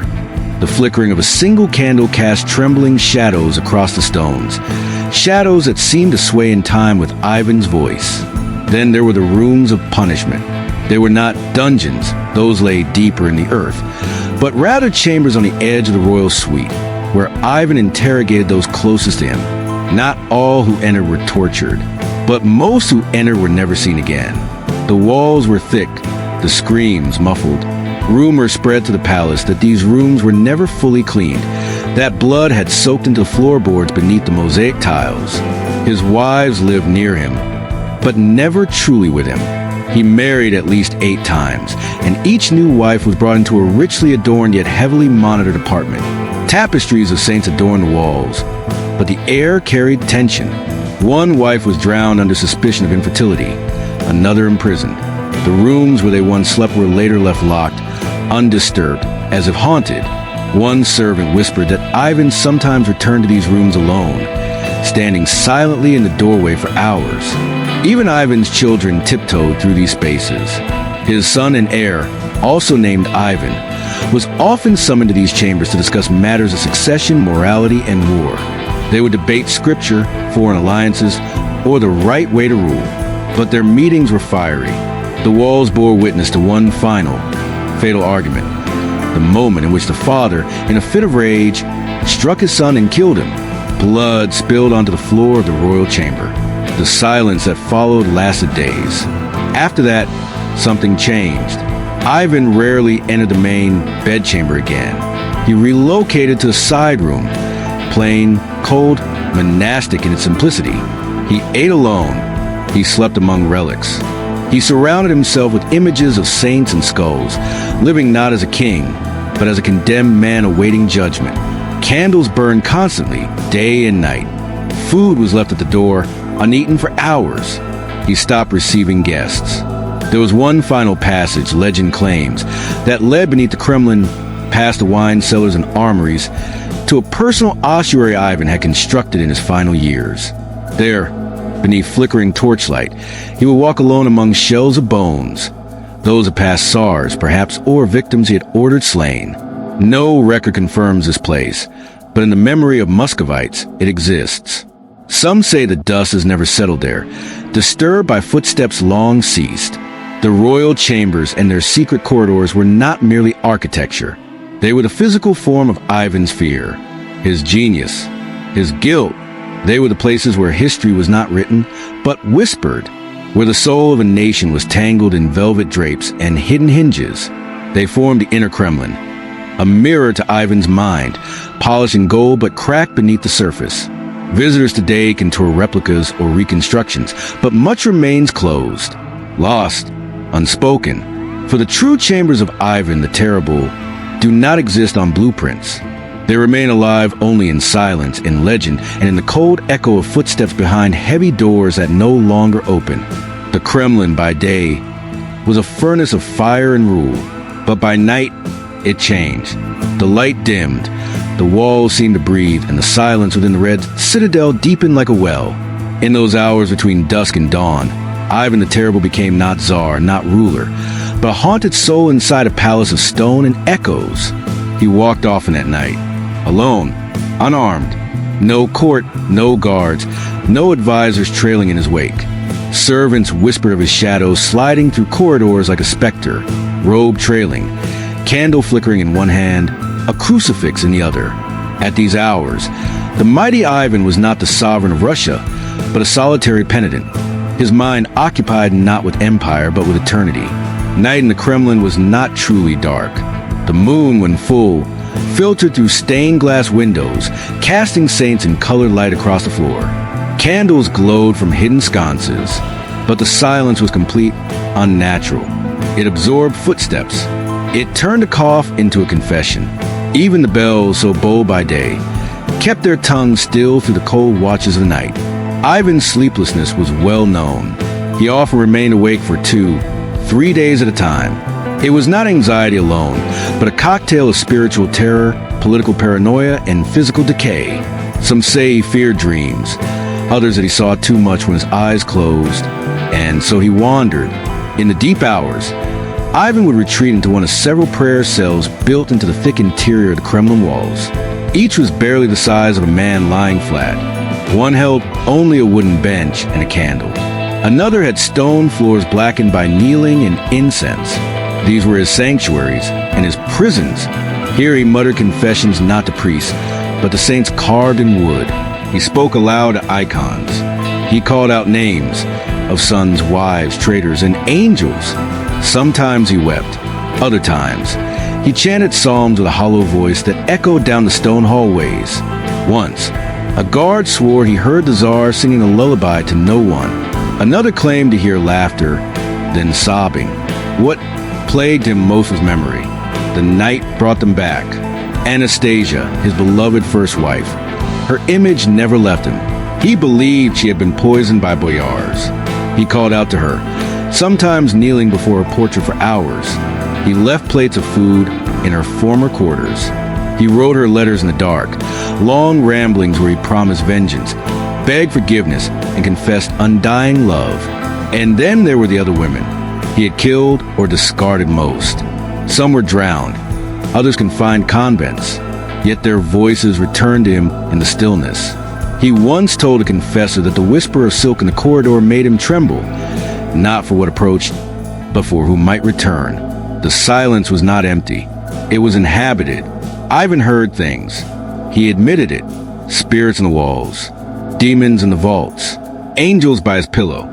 Once he claimed the Virgin herself appeared in his cell, veiled in gold, and told him he would never be forgiven. Another time, he said he saw his dead son enter the chamber and stand beside him without speaking. The shadows seemed to move with purpose. He once ordered a scribe to write down a conversation he had with the devil. It was 20 pages long and included commands, arguments, and praise.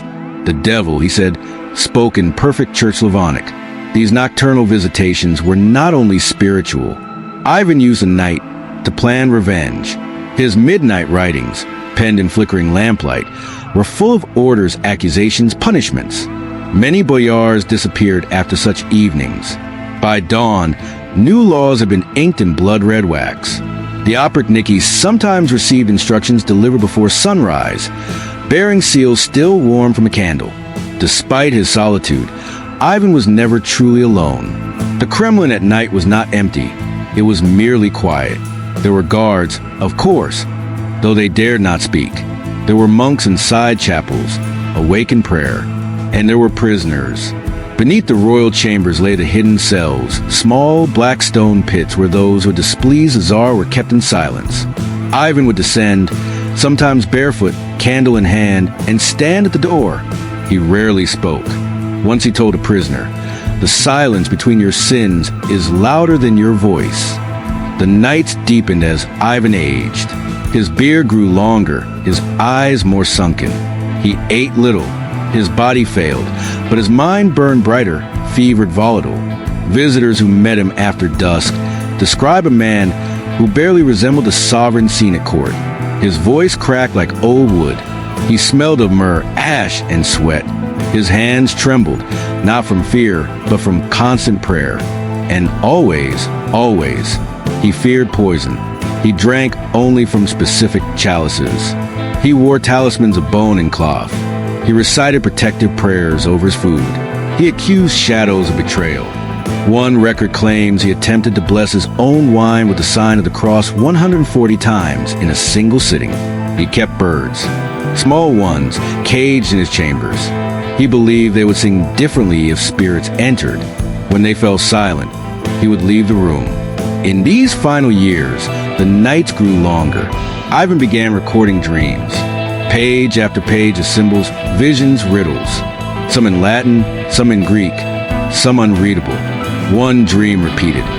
A black church in the snow, full of blind priests who wept blood. He saw it 3 nights before his final illness. He died, as he had lived, between dusk and dawn, on March 28th, 1584, just before midnight. Ivan collapsed while playing chess. A final gasp, then silence. No great proclamation. No final sermon. only the soft shuffling of guards as they approached the body. The Kremlin at night had lost its most restless soul, and yet even now, some say he never truly left. In the quietest hours beneath the towers, when the wind carries strange tones through Red Square, people claim to hear footsteps, measured, deliberate, echoing along forgotten corridors. A candle flickers in an empty cell. An old psalm hums against the stones.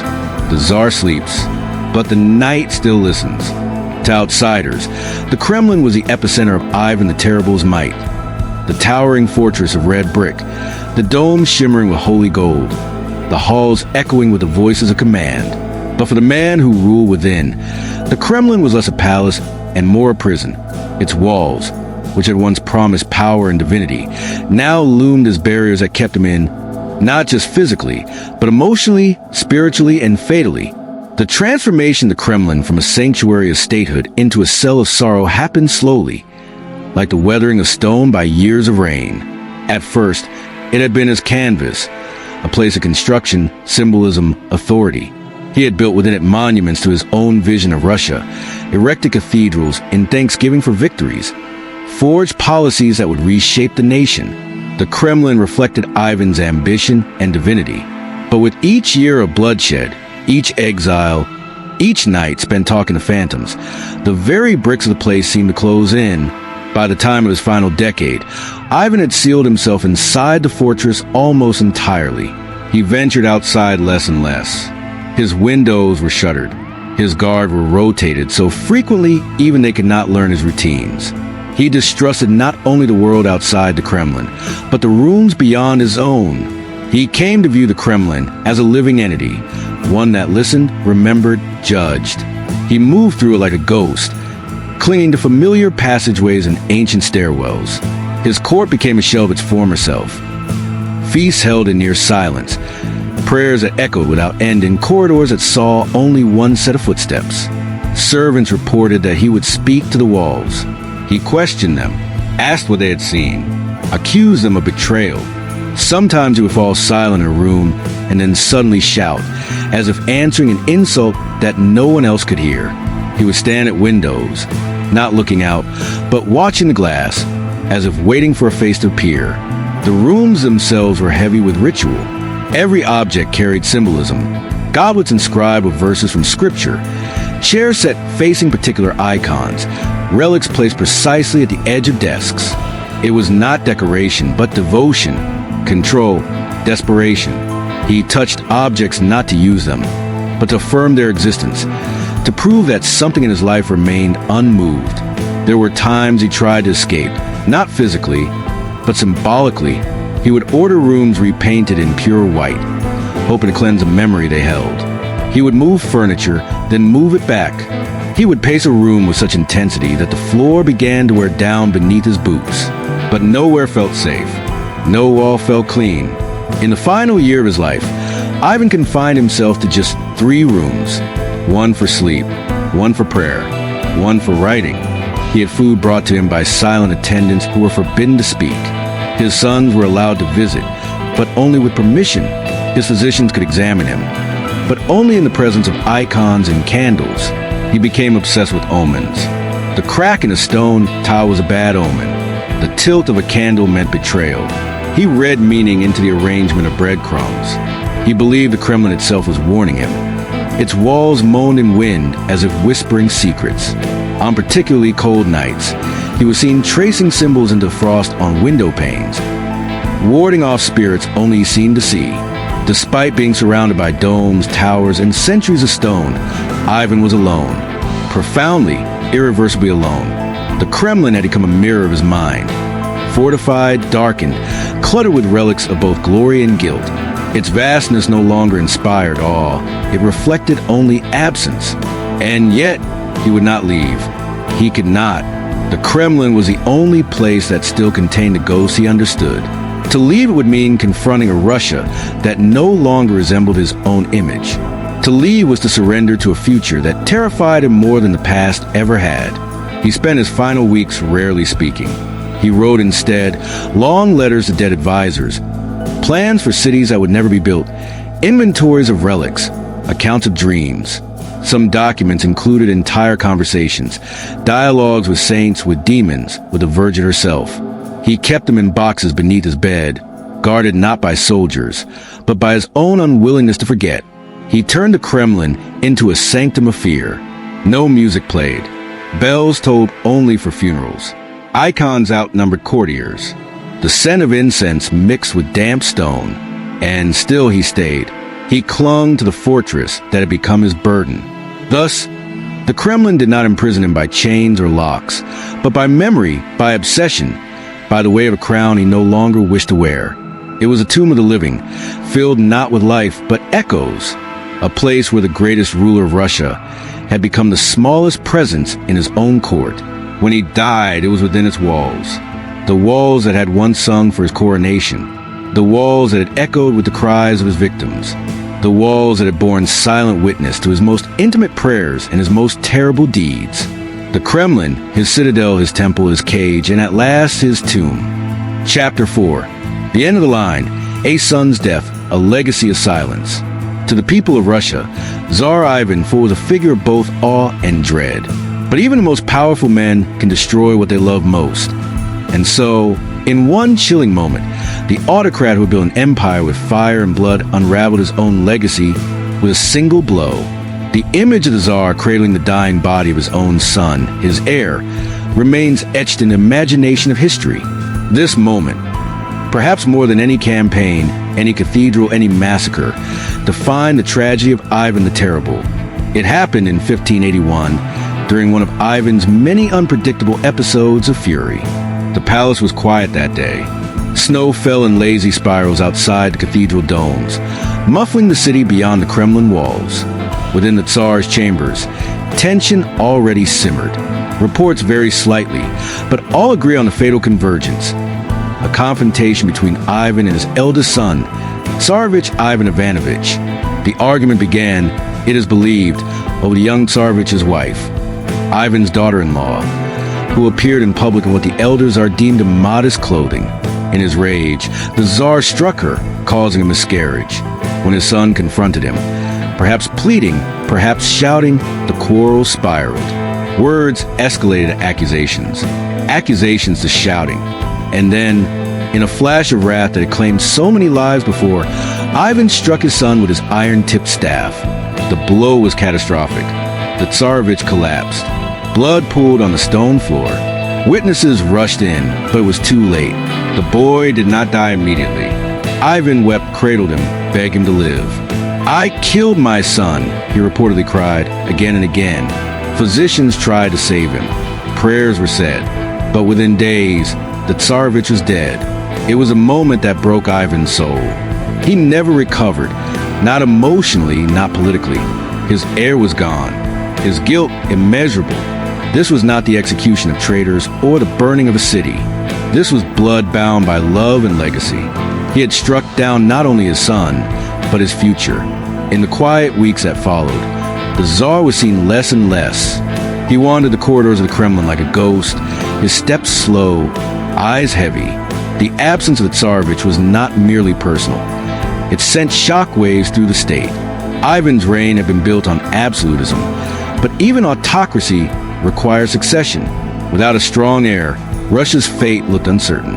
The Tsarevich had been no ordinary son. He was competent, politically aware, and deeply loyal to his father despite the climate of suspicion that surrounded them all. He had served as a mediator in court, a counterbalance to his father's volatility. His death left a void no one could fill. Ivan's second son, Fifer, was ill-suited to inherit the mantle of rule.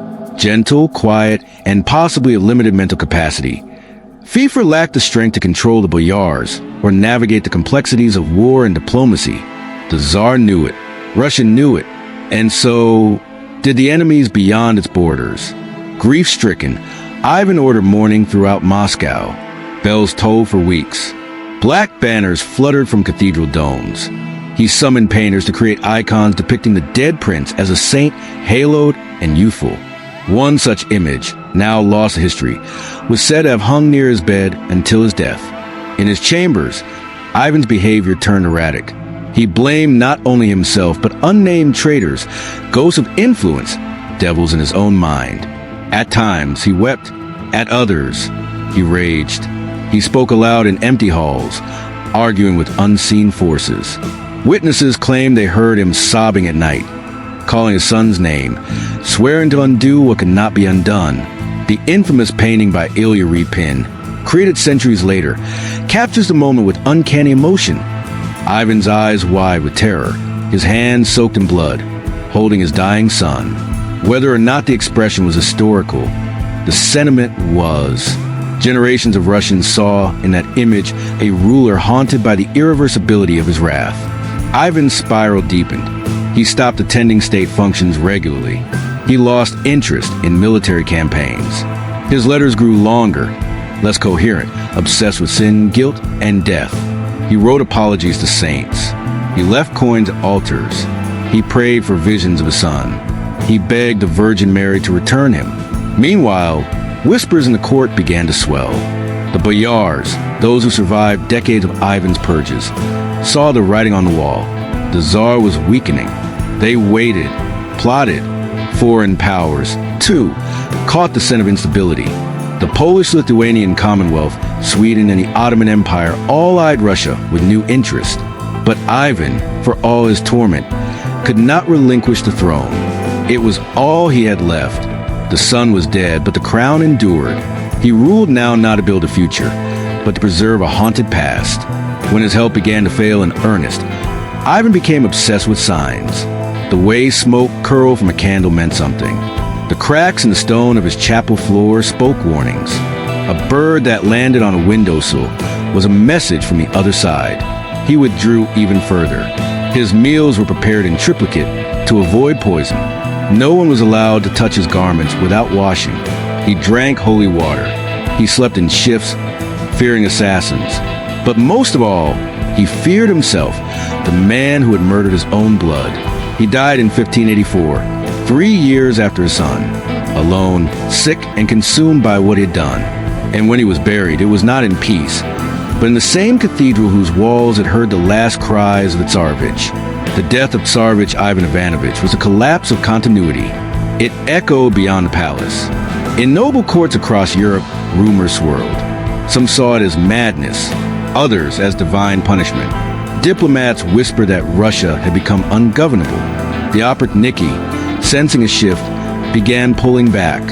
Even the Orthodox Church grew quiet in its praise. But for Ivan, it was not about diplomacy or legacy. It was about silence, the silence of a son's voice gone forever. In those last years, Ivan spoke less, and when he did, it was often to the dead. His own mortality became his obsession, and the Kremlin, so filled with a hum of governance and cruelty, became a mausoleum. The Tsar had taken many lives, but only one truly broke him, the life that bore his name. When Ivan the Terrible struck down his own son, something irreversible shifted within the Kremlin.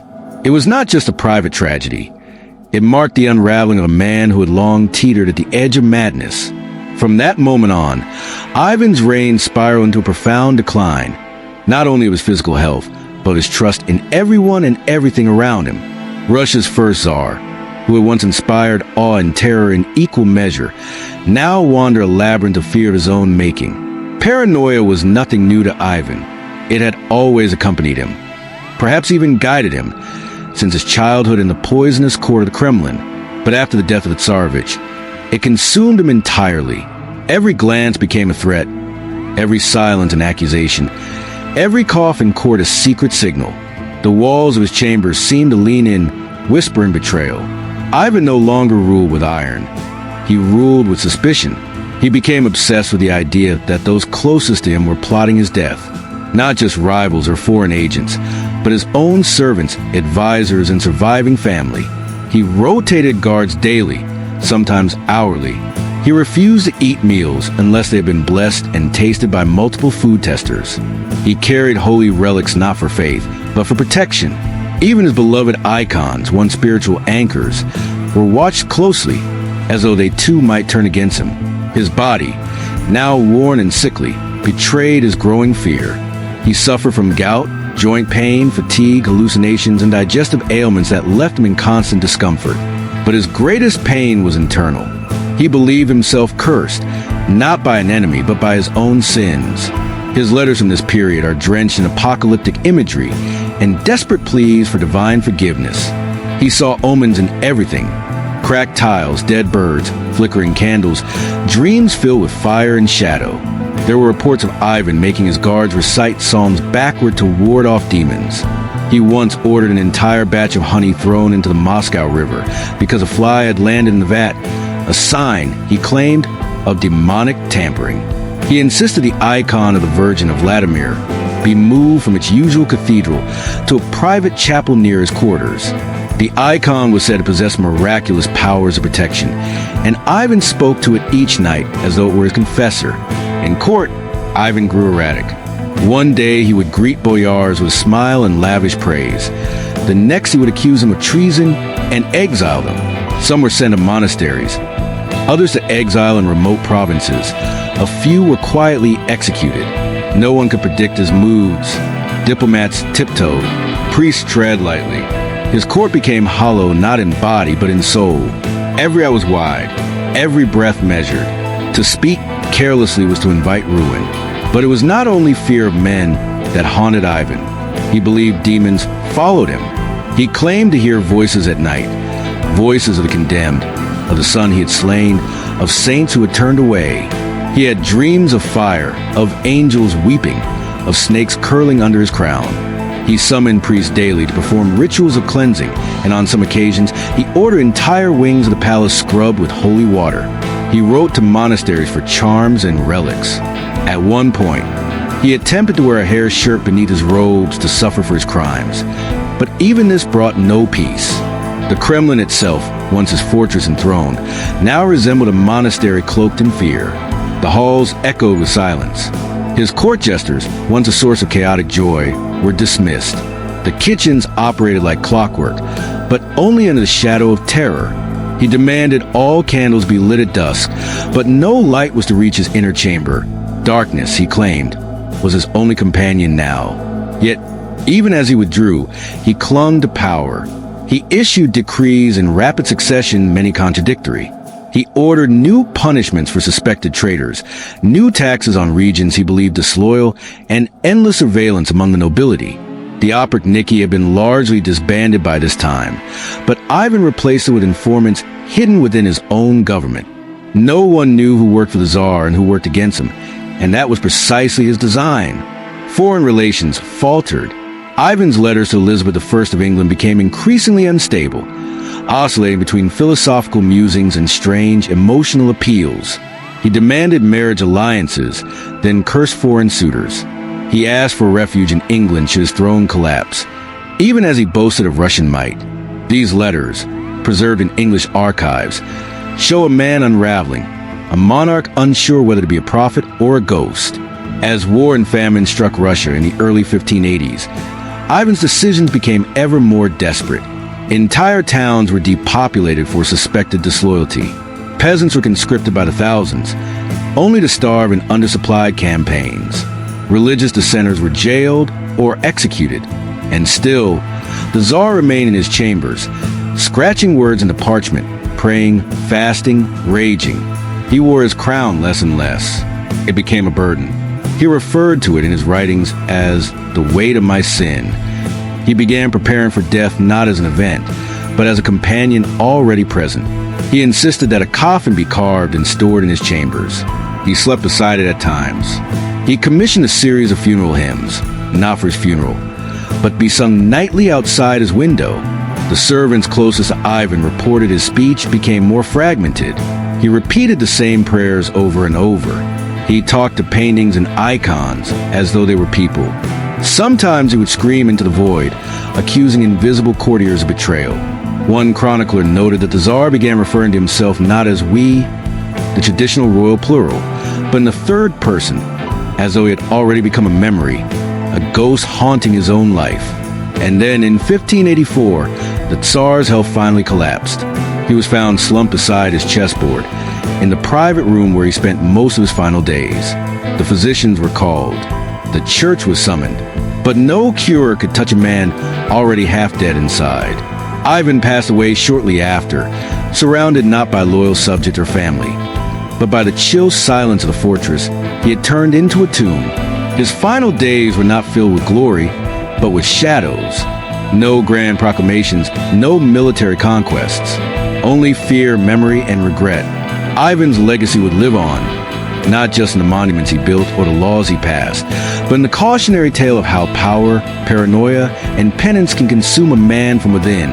The death of Ivan IV in 1584 did not mark the end of suffering for Russia. Instead, it cracked open a void, a power vacuum deepened by the psychological wreckage and broken systems he left behind. The man who had fashioned himself a holy emperor left no worthy heir, no sustainable government, no trusted network of advisors.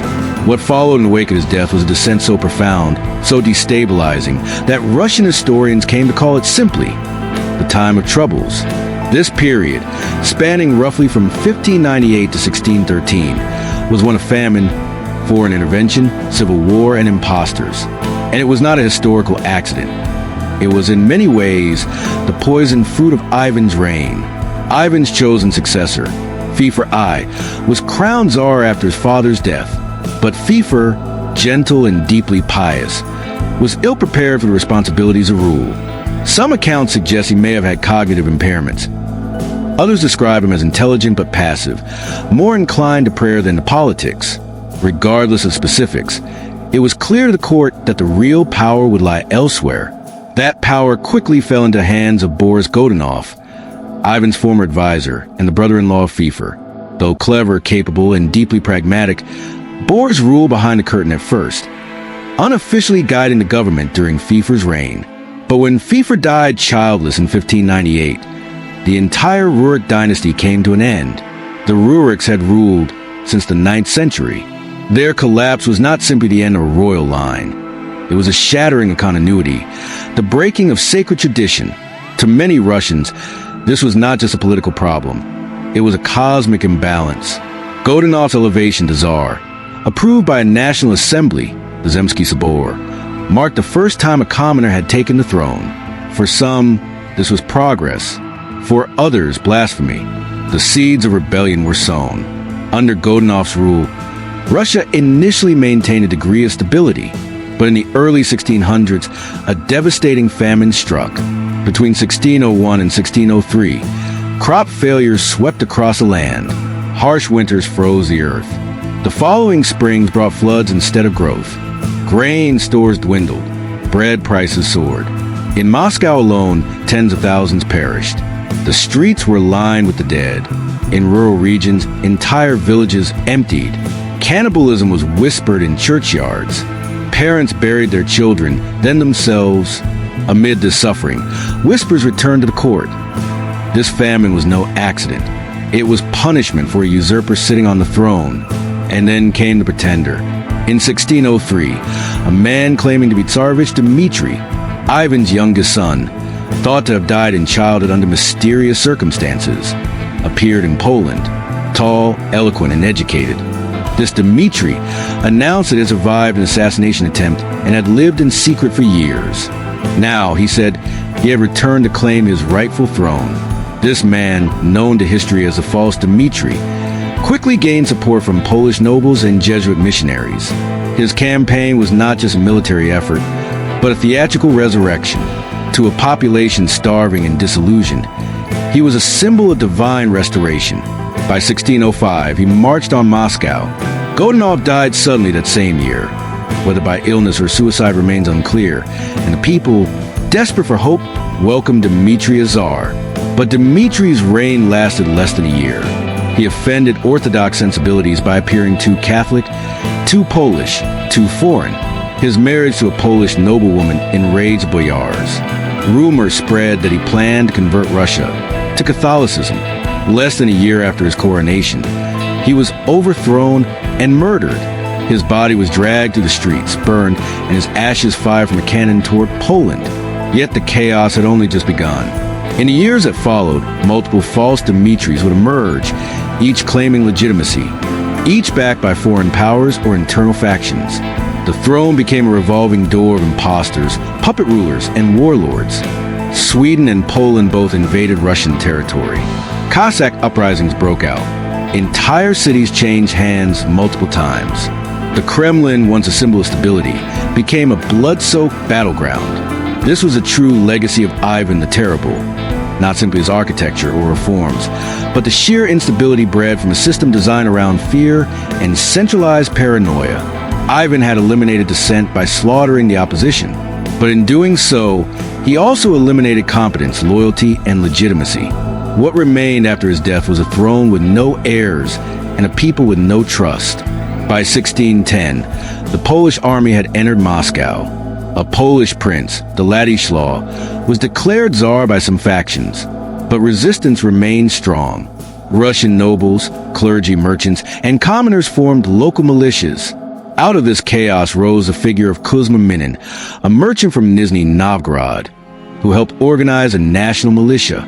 Together with Prince Dmitry Pozharsky, they led a patriotic movement to expel the foreign occupiers. In 1612, Moscow was liberated, and in 1613, a National Assembly elected a new Tsar, Michael Romanov, a young noble distantly related to the Ruriks. The Romanov dynasty would rule Russia for the next 300 years. Stability returned, but the scars of the time of troubles would never fade. Even centuries later, the fear of dynastic collapse and foreign interference haunted Russian rulers. Ivan's shadow lingered not just in legend, but in policy. Secret police, centralized authority, suspicion of the West, all tools sharpened under Ivan's rule, now embedded in the Russian state. Thus, the time of troubles was more than a historical crisis. It was a mirror held to the face of tyranny, revealing what happens when power is absolute and succession an afterthought. In Ivan's towering legacy stood cathedrals and laws, but also corpses and chaos. The empire survived, but the people remembered. Long after Ivan, for had been buried beneath the heavy stone of the Kremlin's Cathedral of St. Michael the Archangel, his presence refused to remain confined to the tomb. In the quiet hours before dawn, when the palace corridors lay cloaked in velvet darkness, and the air turned colder without reason, whispers of his name could be heard. Some swore they saw a gaunt figure robed in royal black glide past the flickering torches. Others claimed to hear the soft, deliberate click of ceremonial boots on marble, echoing with the weight of judgment and sorrow. The man known as Ivan the Terrible may have died, but his ghost lived on, not merely as a phantom of superstition, but as an enduring imprint of fear, power, and contradiction that haunted Russia's soul. Ivan's specter, both literal and symbolic, became embedded in Russian folklore and political consciousness. Across the generations, tales arose of night guards abandoning their posts in terror after hearing chants in Old Church Slavonic from a throne room. Monks in nearby monasteries reported visions of a crowned figure kneeling in agony, whispering prayers of repentance. His name, never truly spoken aloud during his lifetime without trembling, now returned in hushed tones, laden with awe and anxiety. It is not surprising that such a powerful ruler would leave behind an atmosphere charged with haunting. Ivan had ruled with divine ambition, not merely as a king of men, but as a punisher of sins, a shepherd of order, and at times a self-persecuting prophet. The lines between earthly rule and spiritual torment blurred throughout his reign. His internal contradictions, his piety and savagery, his tenderness and cruelty, crystallized after his death into the archetype of a haunted soul. Some of the earliest written records of apparitions came from the late 17th century. In the diaries of a Kremlin scribe, an entry describes a strange incident in the Hall of Facets. The air chilled though the hearth was strong. The hounds in a corner whined and would not move. Then a whisper, a voice both foreign and fatherly, pronounced a name, and the candle nearest the throne went out. This was not an isolated account. Similar observations would appear in records from foreign ambassadors, guards, and even royal successors. Peter the Great, nearly a century later, openly expressed an uneasy respect for Ivan. He reportedly ordered Ivan's tomb opened, not out of desecration, but curiosity. The remains were inspected, documented, and then reinterred with a new icon placed over the burial site. But no blessing was uttered aloud. According to a legend passed among the court servants, the candle that had been lit during the reburial ceremony would not stay lit, blowing out 3 times without wind. More than just eerie tales, the ghost of Ivan the Terrible served as a political and cultural specter, influencing the behavior of future Tsars. His reputation was both a caution and a temptation, to be as decisive as Ivan, yet not as damned, to unify the realm as he had done, but not fractured in fear. For rulers like Peter, Catherine, and even Stalin centuries later, Ivan's ghost was not something to be exorcised. It was a model, a warning, a measuring stick. Historians note how Ivan's memory was wielded as a tool of legitimacy. In times of political unrest, murals depicting Ivan as a divine warrior reappeared. When rebellion threatened, the image of Ivan smiting traitors reminded the people of the cost of disloyalty.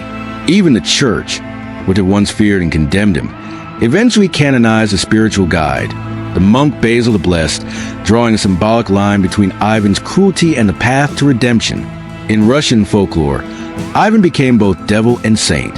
In peasant songs, he was the Tsar who made the boyars bleed, and in others, the ruler who fed orphans and protected widows. In children's ghost stories, he was the spirit who visited disobedient youths in their dreams. In stage plays, he was portrayed as a madman whose crown burned with divine fire.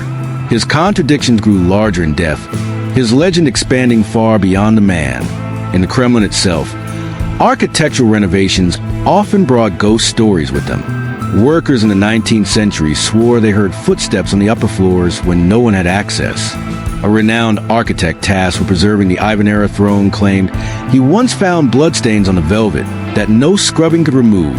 Whether these accounts were genuine or embroidered by fear, they shaped a collective cultural memory steeped in myth.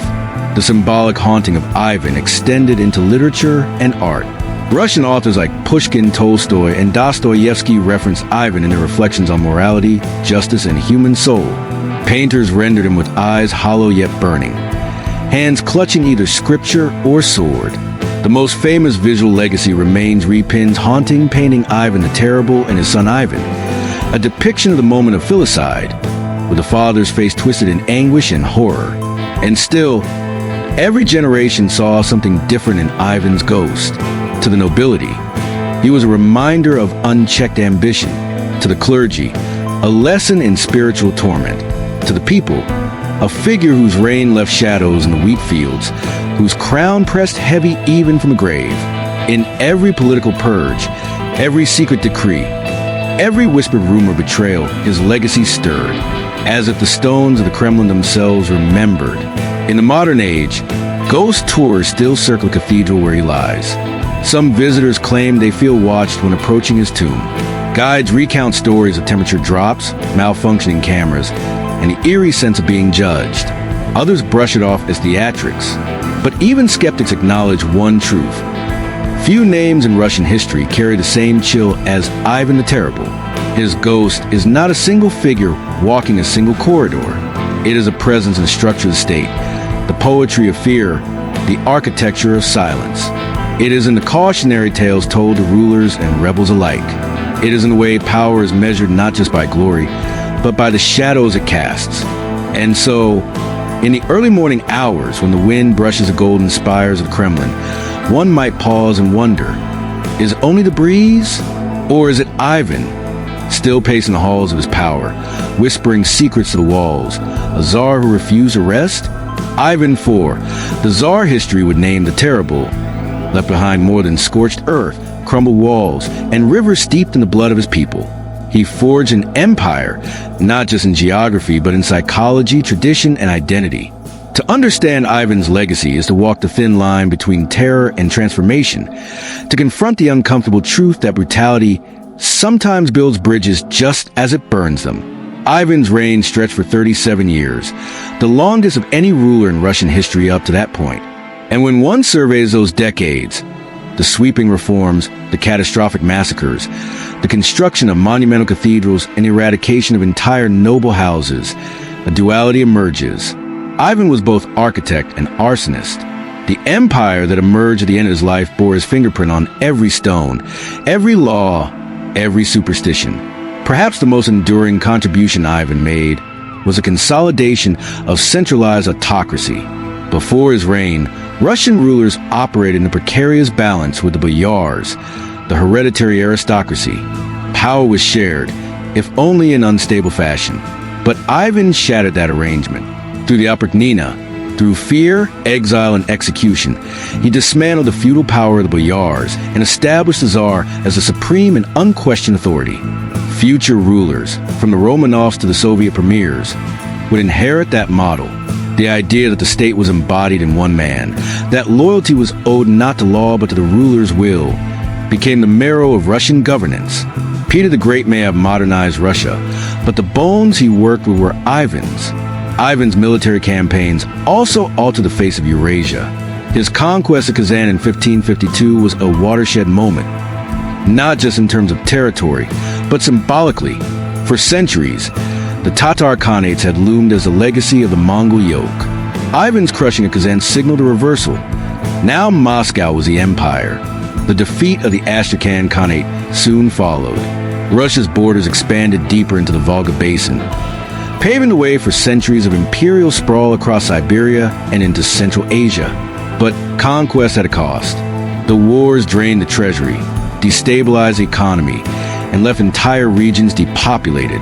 The Livonian War, launched with high ambition, ended in humiliation, leaving Russia weakened and surrounded. Still, within this failure lay the seeds of future imperial ambition. Ivan's push for access to the Baltic coast, though unsuccessful, remained a strategic goal for his successors.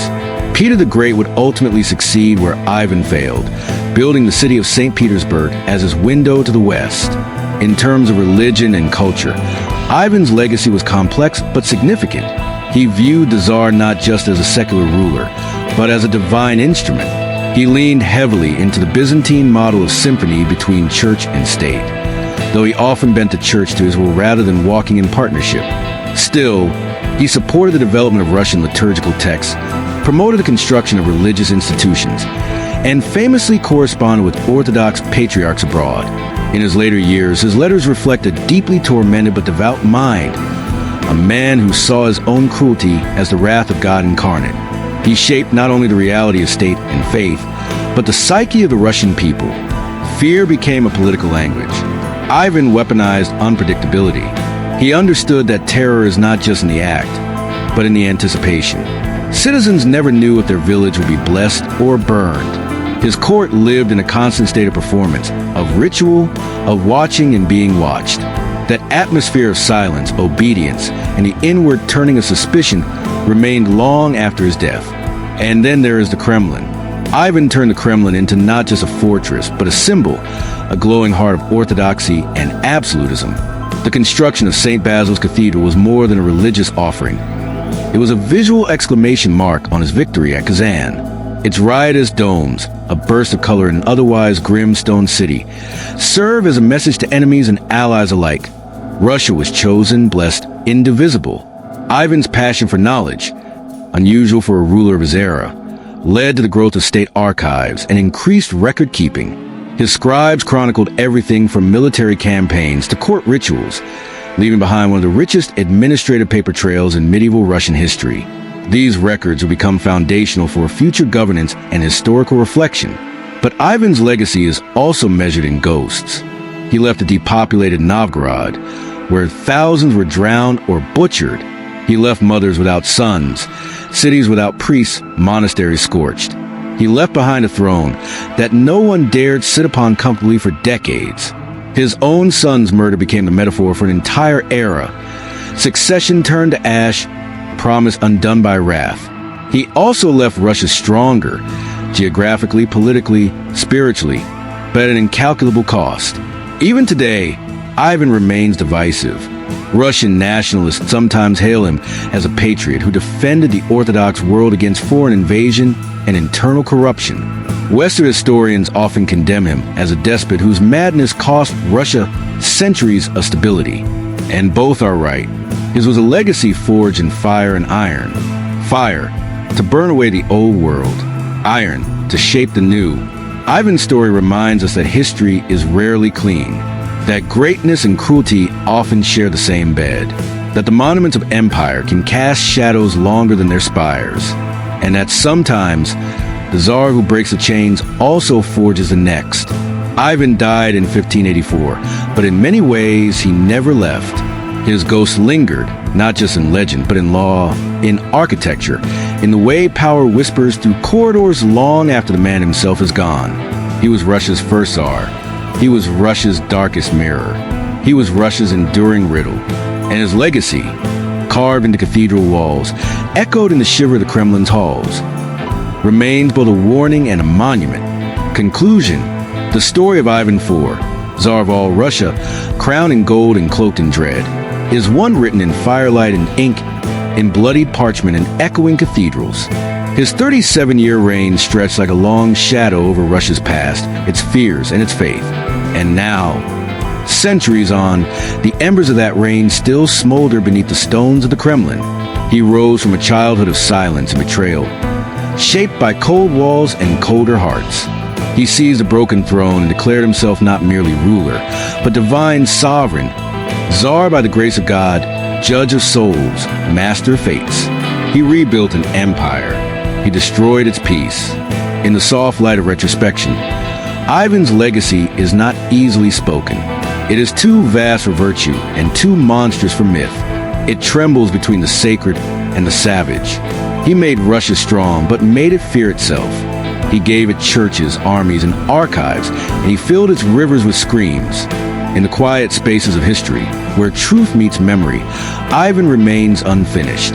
Was he a visionary too early for his time?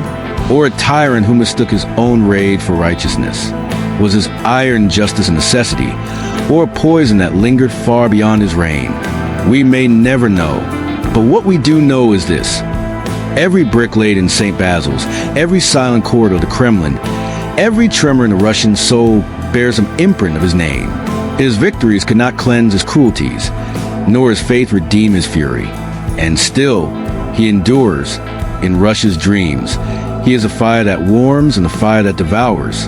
In Russia's fears, he is the voice in the dark, whispering not commands, but questions. Will they remember my greatness, or only the screams? That is a riddle of Ivan the Terrible, not just a ruler of men, but a shadow cast across time. And when the winds sweep the Kremlin walls, when the domes glint beneath the pale moonlight, when the watchers of history peer once more into the palace of red and gold, they may find that Ivan still walks there, not as a ghost, but as a memory no empire can erase. Once again, if you like this video, don't forget to like and subscribe so we have more motivation to produce better quality products. And now, good night.